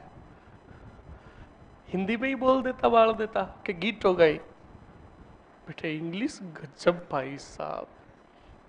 देखो एक शब्द बोलते चाय गीट हो गई और एक कहते हैं हाँ, ये इंग्लिश में जो इसने बोला जो मुझे तो नहीं आता है, स्वाद किसमें है? हाँ, अब वो चाहे जबरदस्ती पिलाए चाहे प्यार से पिलाए, पीने वाला तो पिएगा। समझ में आया ना? तो ये इंग्लिश इंग्लिश छोड़ो, हाँ इंग्लिश बोलनी है और तुम्हें तो विशेषकर बोलनी है, ये भी सुन लेना क्योंकि आपका इंटरव्यू है और स्किल डेवलपमेंट भी करनी है, कान खोल के सुन लेना। और तुम एक बात तो सुन लो, इंग्लिश तो चलो कोई बात नहीं, धीरे धीरे दैनिक जीवन में काम में लोगे तभी ये थोड़ा बोलने का प्रयास होगा। तुम्हें स्पेशली कहूंगा स्टूडेंट कि कभी भी बात करो तो हिंदी में भी बात करो, इस बात को ध्यान रखना, बिल्कुल फैक्ट है ये। वहां पर इंटरव्यू, अब हमारी राजकीय भाषा अगर राजस्थानी होती ना तो हम राजस्थानी बोलते तो बड़ा मजा आता। हमारी राजकीय भाषा क्या है? हिंदी है। और आपने प्री क्लियर कर लिया, मेंस क्लियर कर लिया, तो वहाँ इंटरव्यू राजस्थानी भाषा में नहीं होगा, आपका राजकीय भाषा में ही होगा। अब हम तो यहाँ पर हिंदी बोलते ही नहीं है, फिर वहां पर बोलने का प्रयास करेंगे, फिर बोला कुछ और ही जाएगा। इस बात को ध्यान रखें। तो बिल्कुल स्टूडेंट ध्यान रखना, स्किल ऐसी चीज है जो एकदम 1 महीने 2 महीने ये मत सोचना कि कहीं कोचिंग जाकर स्किल डेवलप कर लेंगे ना, ये तो हमेशा देने के जीवन का एक पार्ट है, तो क्यों नहीं अभी से आदत डाल दो, है ना? वरना फिर खड़े होकर कहोगे फिर वो अगला कहेगा हाँ ठीक है समझ गया मैं। कई बार होता है ना, हम बोलना तो चाहते हैं पर हिंदी के वो शब्द सेट नहीं होते कि बोलना क्या है, फिर हम कहते वाह ठीक है भाई बैठ जा। लिखो जल्दी से, क्या लिखा आपने? कोतवाल नियुक्त किए, लिख लिया। अब आगे पॉइंट में लिखो कोतवालों का काम, लिखो कोतवाल, बराबर करके लिखो कोतवाल।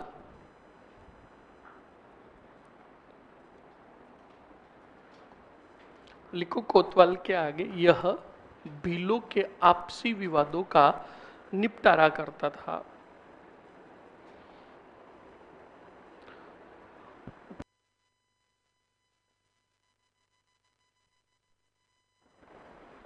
भीलों के आपसी विवादों का निपटारा करना।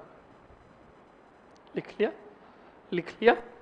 अब लिखो स्टूडेंट आगे, लिखो सूत जागीर ने, सूत जागीर ने गुरु गोविंद गिरी की गिरफ्तारी के आदेश जारी किए। गुरु गोविंद गिरी की गिरफ्तारी के आदेश जारी किए। तब गुरु गोविंद गिरी ने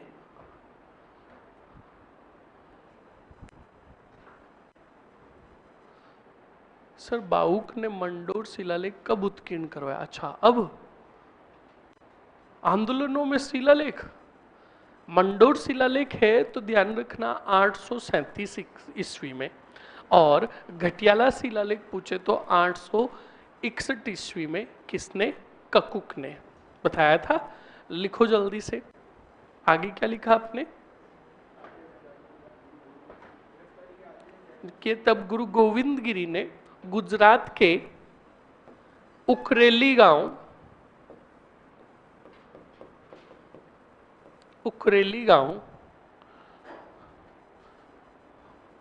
तथा दूसरी बार, एक साथ ही लिखा रहा हूं, तथा दूसरी बार कौन से गांव? रोजड़ा गांव। दूसरी बार रोजड़ा गांव में शरण ली। रोजड़ा गांव में शरण ली।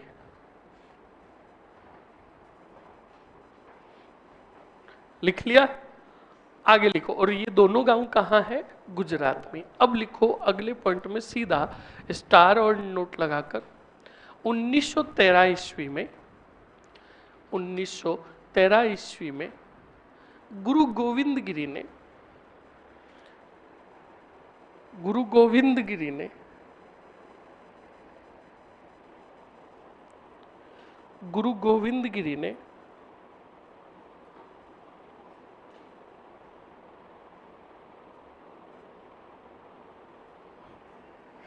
यही होगा, इधर बताना तो।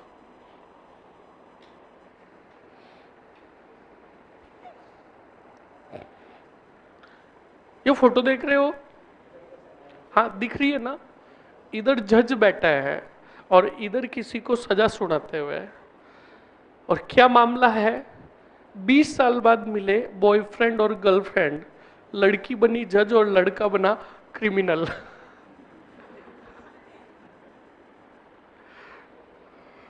भाई इमोशनल हो गया। ये देखो टाट।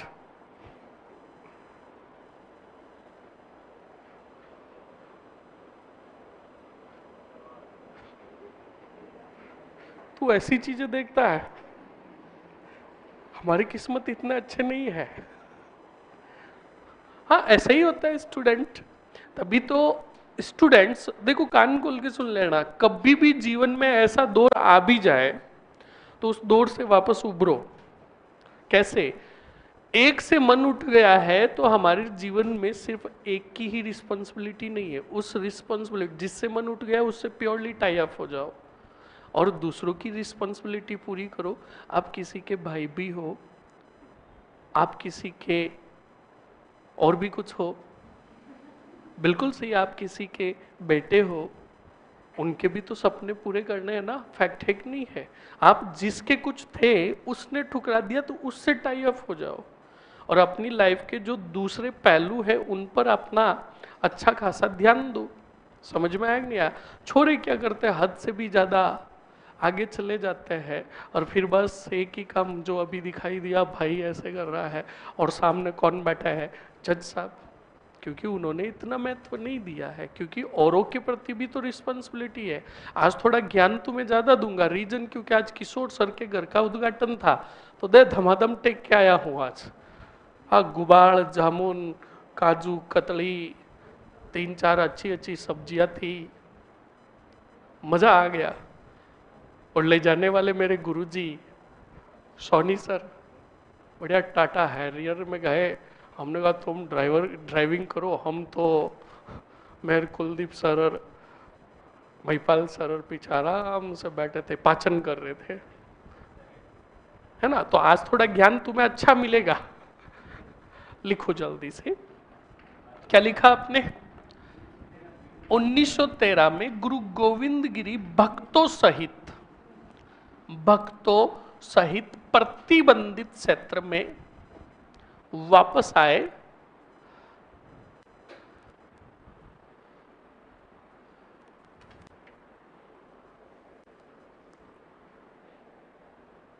प्रतिबंधित क्षेत्र में वापस आए तथा मानगढ़ पहाड़ी पर भीलों की सभा का आयोजन किया। मानगढ़ पहाड़ी पर भीलों की सभा का आयोजन किया।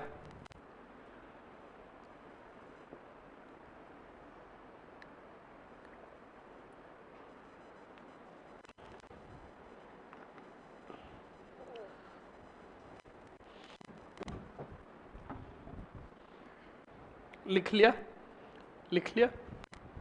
लिखो सूत सैन्य चौकी से, सीधा लिखो, सूत सैन्य चौकी से बताओ कितने सैनिक भेजे गए? बिल्कुल लिखो, 2 सैनिक भेजे गए। नंबर फर्स्ट यूसुफ खां,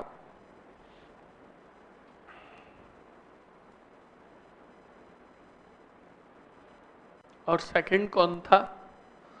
गुल मोहम्मद। गुल मोहम्मद के आगे कोष्टक में लिख दो शत शत नमन। लिखो इसको मार दिया गया। लिखो भीलों ने मार दिया। खाने का नाम लेकर सर आप हमें उकसा रहे हो, तो करेगा क्या? खाना ही तो खाएगा अपने घर पे।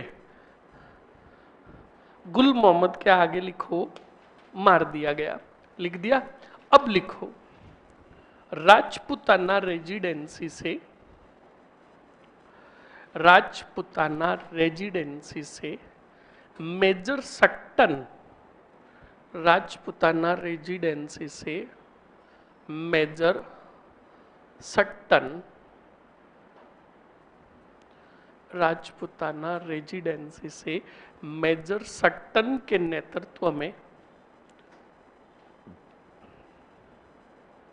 मेजर सट्टन के नेतृत्व में निम्न बटालियन भेजी गई। निम्न बटालियन भेजी गई।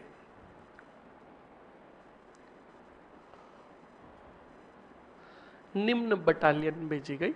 नंबर फर्स्ट लिखो 104 वेले जली बटालियन, वेले जली बटालियन, 104 वेले जली बटालियन। दूसरी लिखो 07 07 Rajput battalion, 07 Rajput battalion. Third लिखो जाट रेजिमेंट,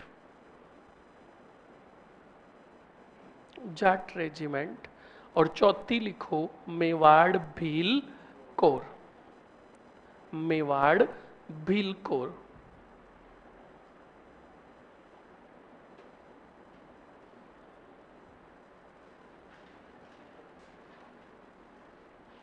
लिख लिया? ओके। अब लिखो अगले पॉइंट में, लिखो गुरु गोविंद गिरी ने मेजर सट्टन के समक्ष कितनी मांगे रखी रे? बिल्कुल लिखो गुरु गोविंद गिरी ने मेजर सट्टन के समक्ष 33 सूत्री मांगे रखी।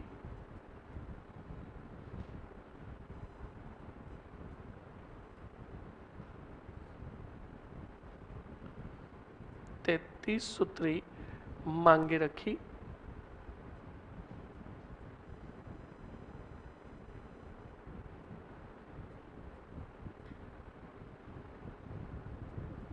नेक्स्ट लिखो। अब लिखो सीधी मानगढ़ घटना। मानगढ़ घटना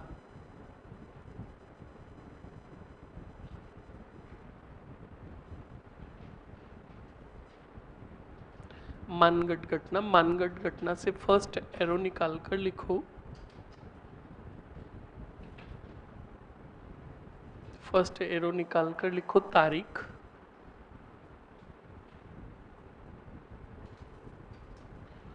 तारीख में लिखो स्टूडेंट कितनी, बिल्कुल लिख लो।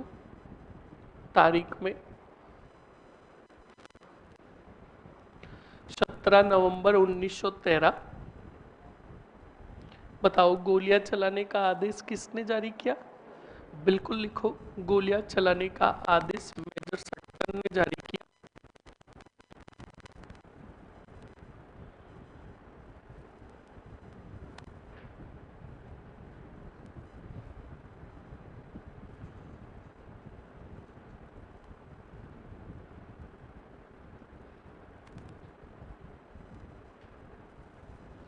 लिखो, बताओ इस घटना में कितने भील मारे गए? लिखो 1500 से अधिक भील मारे गए।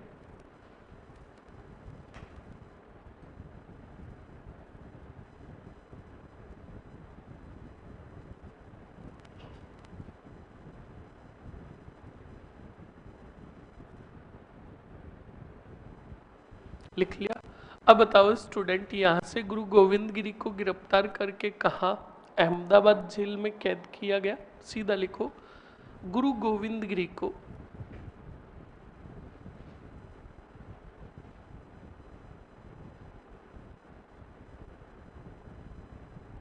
गुरु गोविंद गिरी को गिरफ्तार कर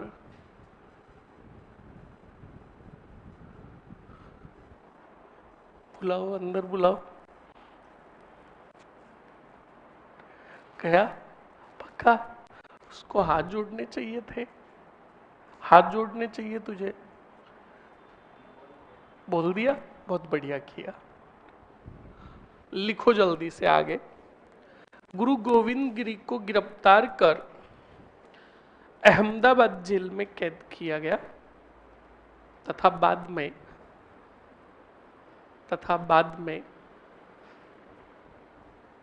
शर्त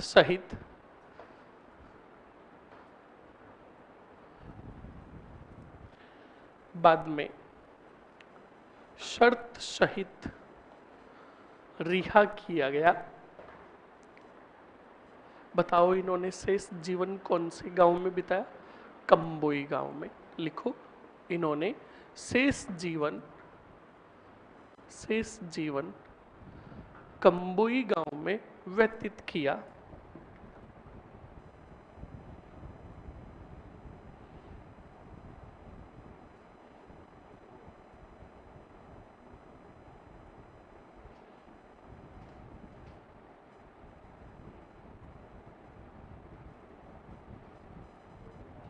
कंबोई गांव में व्यतीत किया। हाँ, अभी लिखाएंगे। लिखो, मानगढ़ घटना को दूसरा जलियांवाला बाग हत्याकांड कहा गया। अब देखो, कंफ्यूज नहीं होना है। निमुचना और साथ में मानगढ़ दोनों को साथ में याद करना ताकि कंफ्यूजन नहीं रहे। अगर आपको एग्जामिनर पूछे कि जलियांवाला बाग हत्याकांड से तुलना किसकी की गई, तो आप सीधा कहोगे निमुचना की। और जलियांवाला बाग हत्याकांड कहा किसे गया? मानगढ़ घटना को। समझ में आया ना? तुलना पूछे तो निमुचना, और कहा किसे गया तो सीधा कहोगे मानगढ़ को। ओके, आगे लिखो, हेडिंग डालो स्टूडेंट। अगला आंदोलन, एक ही आंदोलन ऑब्लिक करके भोमट आंदोलन। एक ही आंदोलन ऑब्लिक करके भोमट आंदोलन।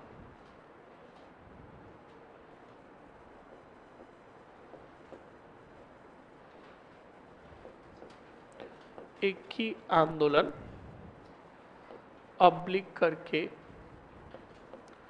कौन सा? भूमट आंदोलन।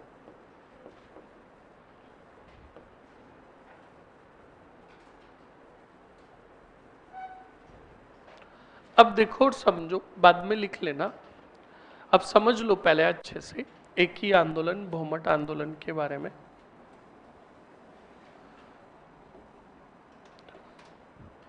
फर्स्ट एरो निकालकर बात करते हैं, सीधी बात, नेतृत्व करता। और इसका नेतृत्व करता जो था स्टूडेंट, वो था गुरु गोविंद गिरी नहीं, मोतीलाल, मोतीताल नहीं, मोतीलाल कौनसावत तेजावत। अब इनकी सामान्य जानकारी लेते हैं। जीवन परिचय। नंबर फर्स्ट, पिता। इनके पिता जो थे नंदलाल थे। कौन थे? नंदलाल। माता जो थी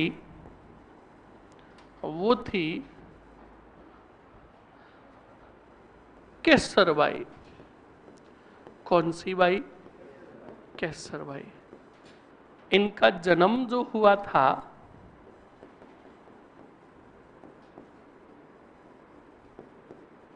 कौन से गांव में? कोलियारी गांव।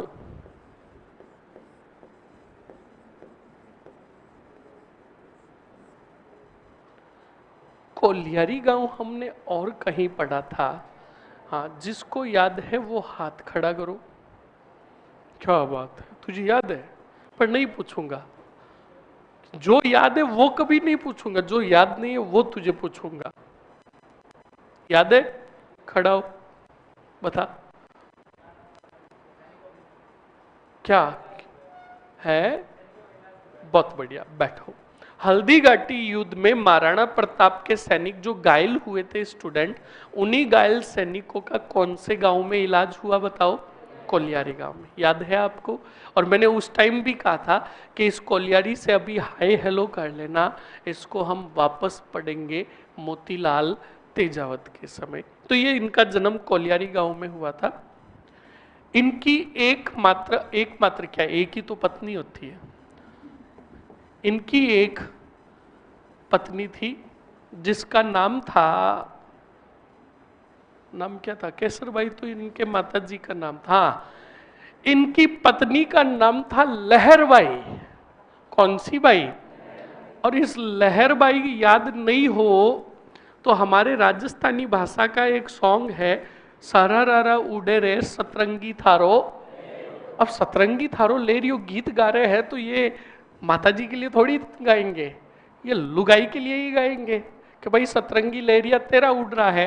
तो याद करने का तरीका सतरंगी थारो लहरियो, और लहरियो से मोतीलाल तेजावत की पत्नी याद हो जाएगी। हालांकि आज तक एग्जाम में नहीं पूछा गया है, पर एग्जामिनर का कुछ भी पूछ सकता है। अभी देखना इनके जीवन परिचय में ही आगे से ये लोग योग्यता भी नहीं लिखाते आपको। पद, ये कौन से पद पर कार्यरत थे, ये एग्जामिनर ने पूछ लिया। ये याद रखिएगा, क्या थे? कामदार। क्या थे? कौन से ठिकाने में? जाडोल ठिकाने में। कौन से ठिकाने में? जाडोल ठिकाने में कामदार के पद पर कार्यरत थे। इन्हें भील कुछ उपनाम से भी पुकारते थे। इन्हें कहा गया एक तो आदिवासियों का मसीहा। क्या कहा गया? मसीहा। और एक प्यार से कहते थे बाऊजी। क्या कहते थे? बाऊजी। ये बात याद रखोगे। ये जीवन परिचय हो गया किसका? मोतीलाल तेजावत का। और इन्होंने ही आंदोलन चलाया, एक ही आंदोलन। किसानों की मैं बात करूं तो किसान कौन थे ज्यादातर इस आंदोलन में? आप कहोगे कौन थे? और कौन थे? ग्रासिया जनजाति के किसान। लिखो जल्दी से।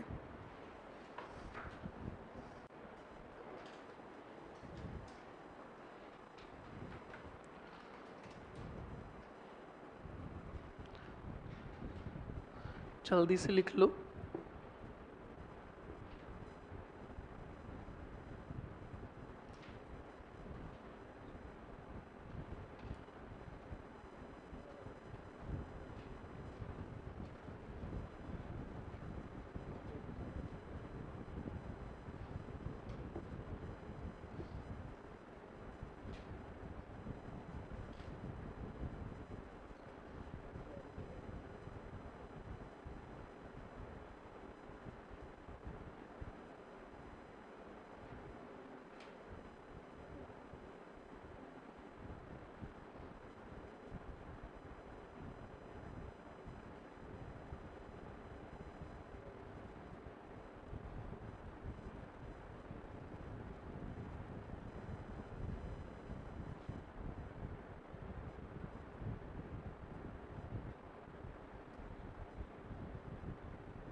जल्दी से लिख लो स्टूडेंट।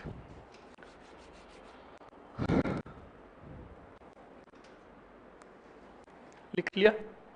अब सुनो, आंदोलन का कारण क्या बना था? आंदोलन का कारण, ध्यान रखिएगा, एक ही प्रमुख कारण था जो मैं आपको पहले मोतीलाल तेजावत के बारे में बताऊंगा। तुम्हें जो प्रारंभिक में इनका जीवन जो बताता उसको अच्छे से सुनना, फिर आपसे ही मैं पूछूंगा कि आंदोलन का प्रमुख कारण क्या था। ओके, लिख लिया ये? अरे लिख लिया क्या? स्टार्ट करें?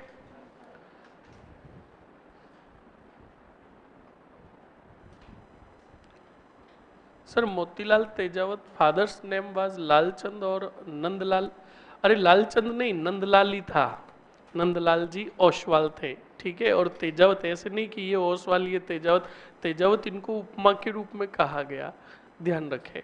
अब सुनो और समझो क्या होता है क्या नहीं होता है। स्टूडेंट, इनके पिता नंदलाल ओसवाल जो थे, ये जाडोल ठिकाने में, मेवाड़ का जो एक ठिकाना था, जाडोल ठिकाने में एक अच्छे पद पर कार्यरत थे। और नंदलाल जी ने अपने बेटे मोतीलाल का अच्छे से पालन पोषण किया और अच्छी शिक्षा दी। मोतीलाल तेजावत की शिक्षा जब पूरी हो गई तो मोतीलाल जी को हिंदी, उर्दू, संस्कृत और काफ़ी भाषाओं का ज्ञान था, अच्छा खासा ज्ञान था।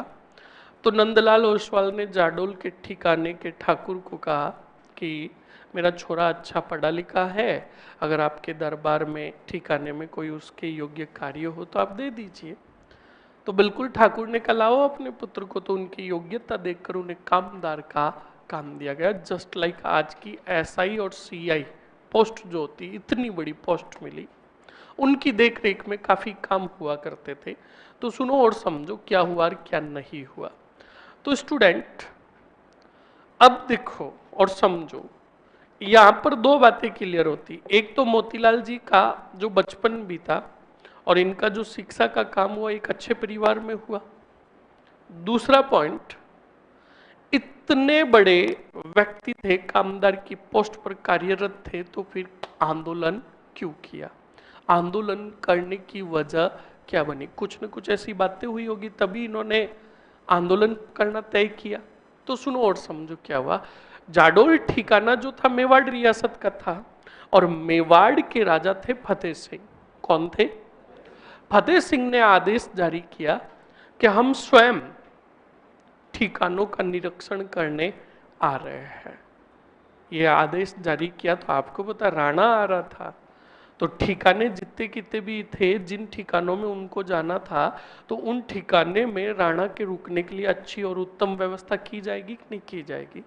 तो बिल्कुल जाडोल ठिकाने में भी जाडोल का जो भी ठाकुर था उसने अच्छी खासी व्यवस्था की और उसी व्यवस्था के दौरान साथ दिया था कामदार मोतीलाल तेजावत ने। ठीक है, मेवाड़ के राणा फतेह सिंह जी जाडोल ठिकाने में आए, काफी दिनों तक रुके, वहां की शासन व्यवस्था को देखा, सब कुछ अच्छे से था। तब मोतीलाल क्या, जाडोल के ठाकुर को फतेह सिंह जी ने कहा कि ठाकुर राव, अगर वार्षिक कर इकट्ठा कर रखा है तो हम राजधानी जा रहे हैं, हमारे साथ ही भेज दो। तो बिल्कुल जाडोल के ठाकुर ने कहा, राणा जी कर तैयार है, आप 1-2 दिन और रुकिए, हम कर को आपके साथ भेजते। कर का मतलब ध्यान रखना अच्छे से, कर में सिर्फ पैसे ही नहीं लिए जाते थे, नगद राशि नहीं ली जाती थी। किसान जिस फसल की भी उपज करता वो भी कर के रूप में ली जाती थी, हिस्से के रूप में। तो राजा को भी जो दिया जाता था ना, अनाज तो अनाज, गेहूं तो गेहूं, जो भी किसान ने फसल उगाई वो दी जाती थी। तो स्टूडेंट बिल्कुल याद रखिएगा, यही अब जाडोल के ठाकुर ने क्या किया, जितनी कितने भी किसानों से फसलों के करों को ले रखा था, फसलों को अब उनको भेजेगा राणा के साथ। तो अब वो भेजेगा तो भेजेगा किस में? बैलगाड़ियों में, क्योंकि पहले तो कोई ट्रैक्टर हेक्टर हुआ नहीं करते थे, होते थे भी तो बहुत महंगे हुआ करते थे, क्योंकि किसानों के पास तो होते नहीं थे। तो बिल्कुल जाडोल के ठाकुर ने राणा को कहा, आप 2 दिन रुकिए, मैं किसानों को बैलगाड़ियां लेकर यहाँ बुलाता हूँ और उनमें माल लाद कर आपके साथ रवाना करता हूँ। अब जाडोल ठिकाने के अंदर जाडोल के ठाकुर ने आदेश जारी किया कि जिन जिन किसानों के पास क्या है, बैलगाड़ियां है, वो बैलगाड़ियां लेकर जल्द से जल्द ठिकाने आए। तो अब जो बैलगाड़ियां लेकर आए थे किसान, उसमें अधिकांश मात्रा में व्हीलर थे। बैलगाड़ियां लेकर आए और बैलगाड़ियां लाए तो उनमें माल भरा गया। मोतीलाल जी भी उस टाइम वही थे। माल भरा गया और यहाँ से रवाना किया गया। अब वो किसान जो जाडोल ठिकाने से माल लाद कर राजधानी गए थे, उन्हें राजधानी राणा को पहुंचाकर वापस आने में काफी समय लग गया। ये मान लो 15-20 दिन या 1 महीना, क्योंकि राणा और रुकता रुकता गया ठिकानों में। अब रुकता रुकता गया, किसान वापस एक लंबे समय के बाद जाडोल ठिकाने में आए और जाकर ठाकुर से मिले, कहा कि हमने राणा को और खजाने को पहुंचा दिया सुरक्षा के साथ। तो ठाकुर ने कहा, बहुत अच्छा किया, जाओ अपने घर जाओ। ये बात देखी किसने? मोतीलाल तेजावत। अब पॉइंट नोटिस करना, मोतीलाल तेजावत ने कहा ये किसान लगभग अपने घरों से 1-1.5 महीने तक दूर रहे। तो सबसे बड़ी बात, 1-1.5 महीने तक इनका घर कैसे चला होगा। दूसरी बात, इन्होंने 1.5 महीने तक काम किया, पर काम के बदले में इन्हें इनका मेहनताना नहीं मिला। इतनी लंबी बेकार। इन घटनाओं से आहत हो गए कौन? मोतीलाल तेजावत, और जाडोल ठाकुर को कहा, आई विल रिजाइन। कामदार के पद से इस्तीफा दे दिया। किसने? बोलो। मोतीलाल जी ने।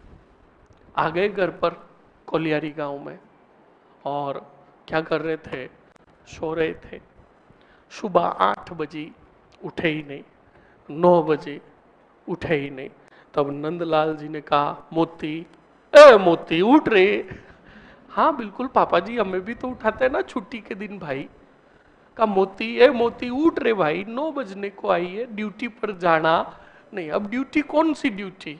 क्योंकि ड्यूटी से तो क्या दे दिया, हाँ, इस्तीफा दे दिया। तो बिल्कुल नंदलाल जी यूं बोगना कुचरते कुचरते उठ कर आए और मोतीलाल जी आए और नंदलाल जी ने पूछा, भाई ड्यूटी नहीं जाना, आज छुट्टी है क्या?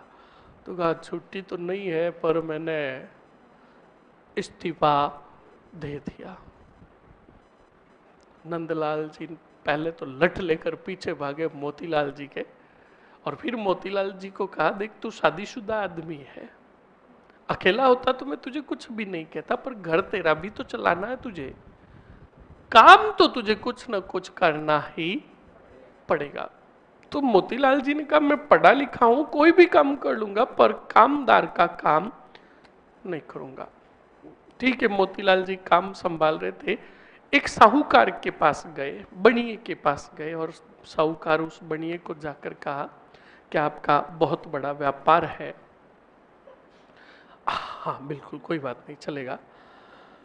व्यापार है तो व्यापार है तो आप मुझे अकाउंटेंट का क्या दे दो, काम दे दो। अकाउंटेंट का मतलब लेखे जोखे का काम दे दो।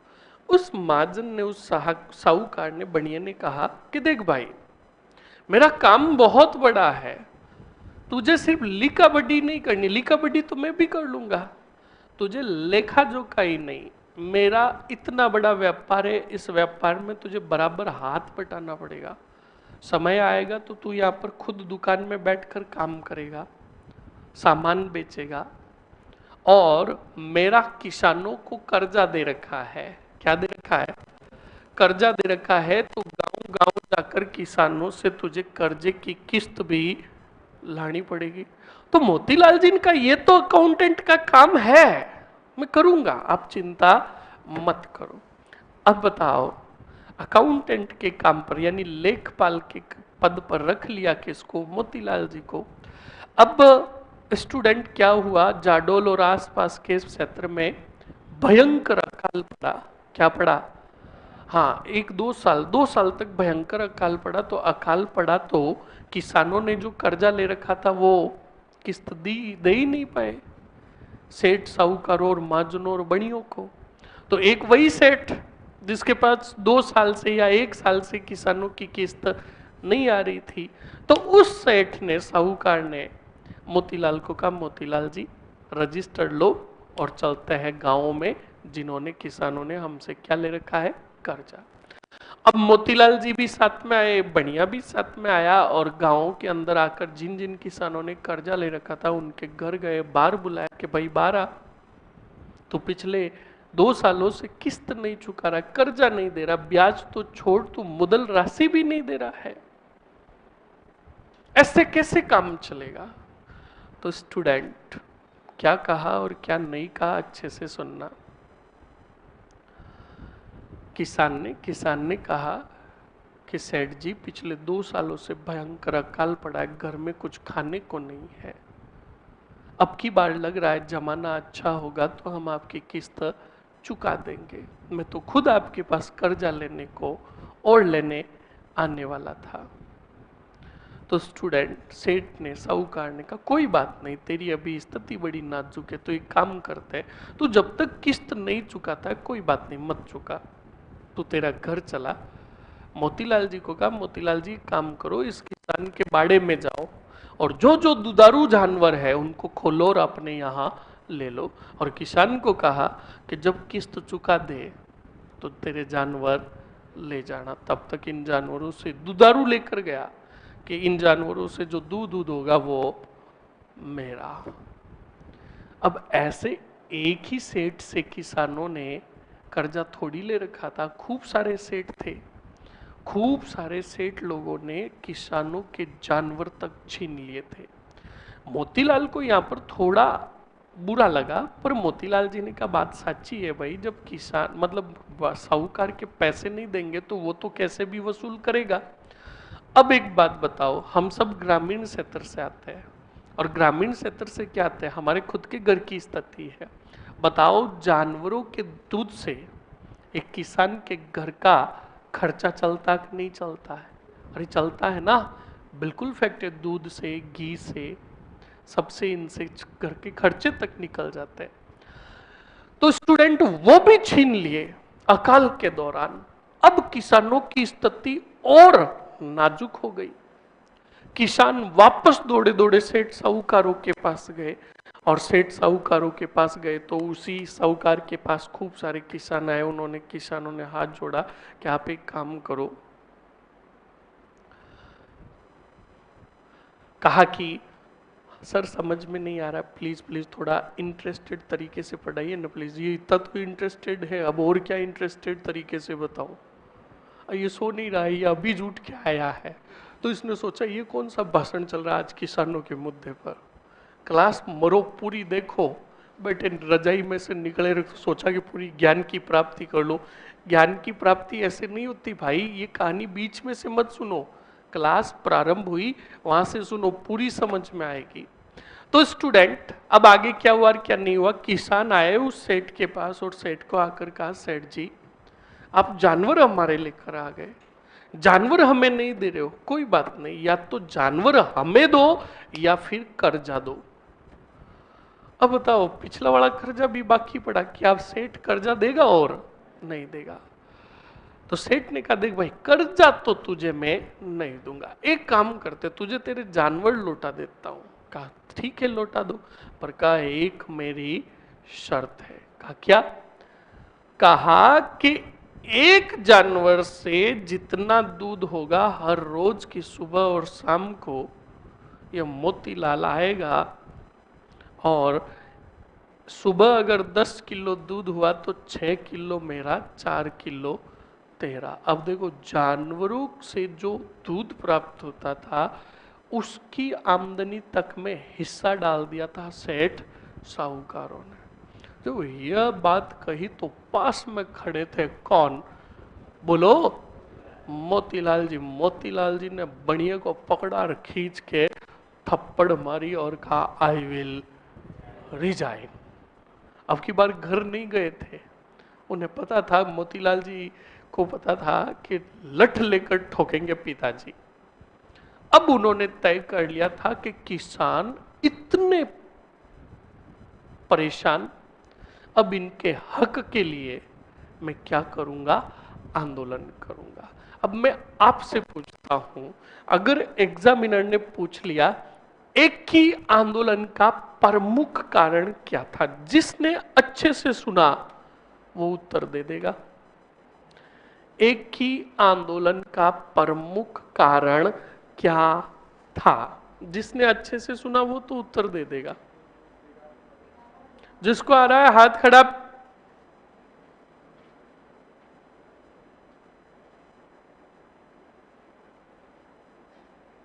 कौन बताएगा।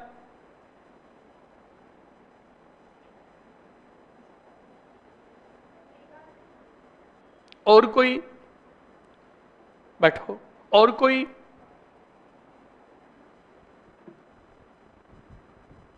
और कोई, ठीक है, और कोई। याद रखना स्टूडेंट, एक ही प्रमुख कारण पूछा मैंने, एक याद रखिएगा प्रमुख कारण था बेगार प्रथा। कौन सी प्रथा, याद करो किसानों को काफी दिनों तक बैलगाड़ियां देकर भेजा था, तो वही घटना से आहत हुए और बेगार के प्रति इन्होंने आंदोलन जो प्रारंभ किया वही कहलाया एक ही आंदोलन। जल्दी से जाओ और आ जाओ वापस।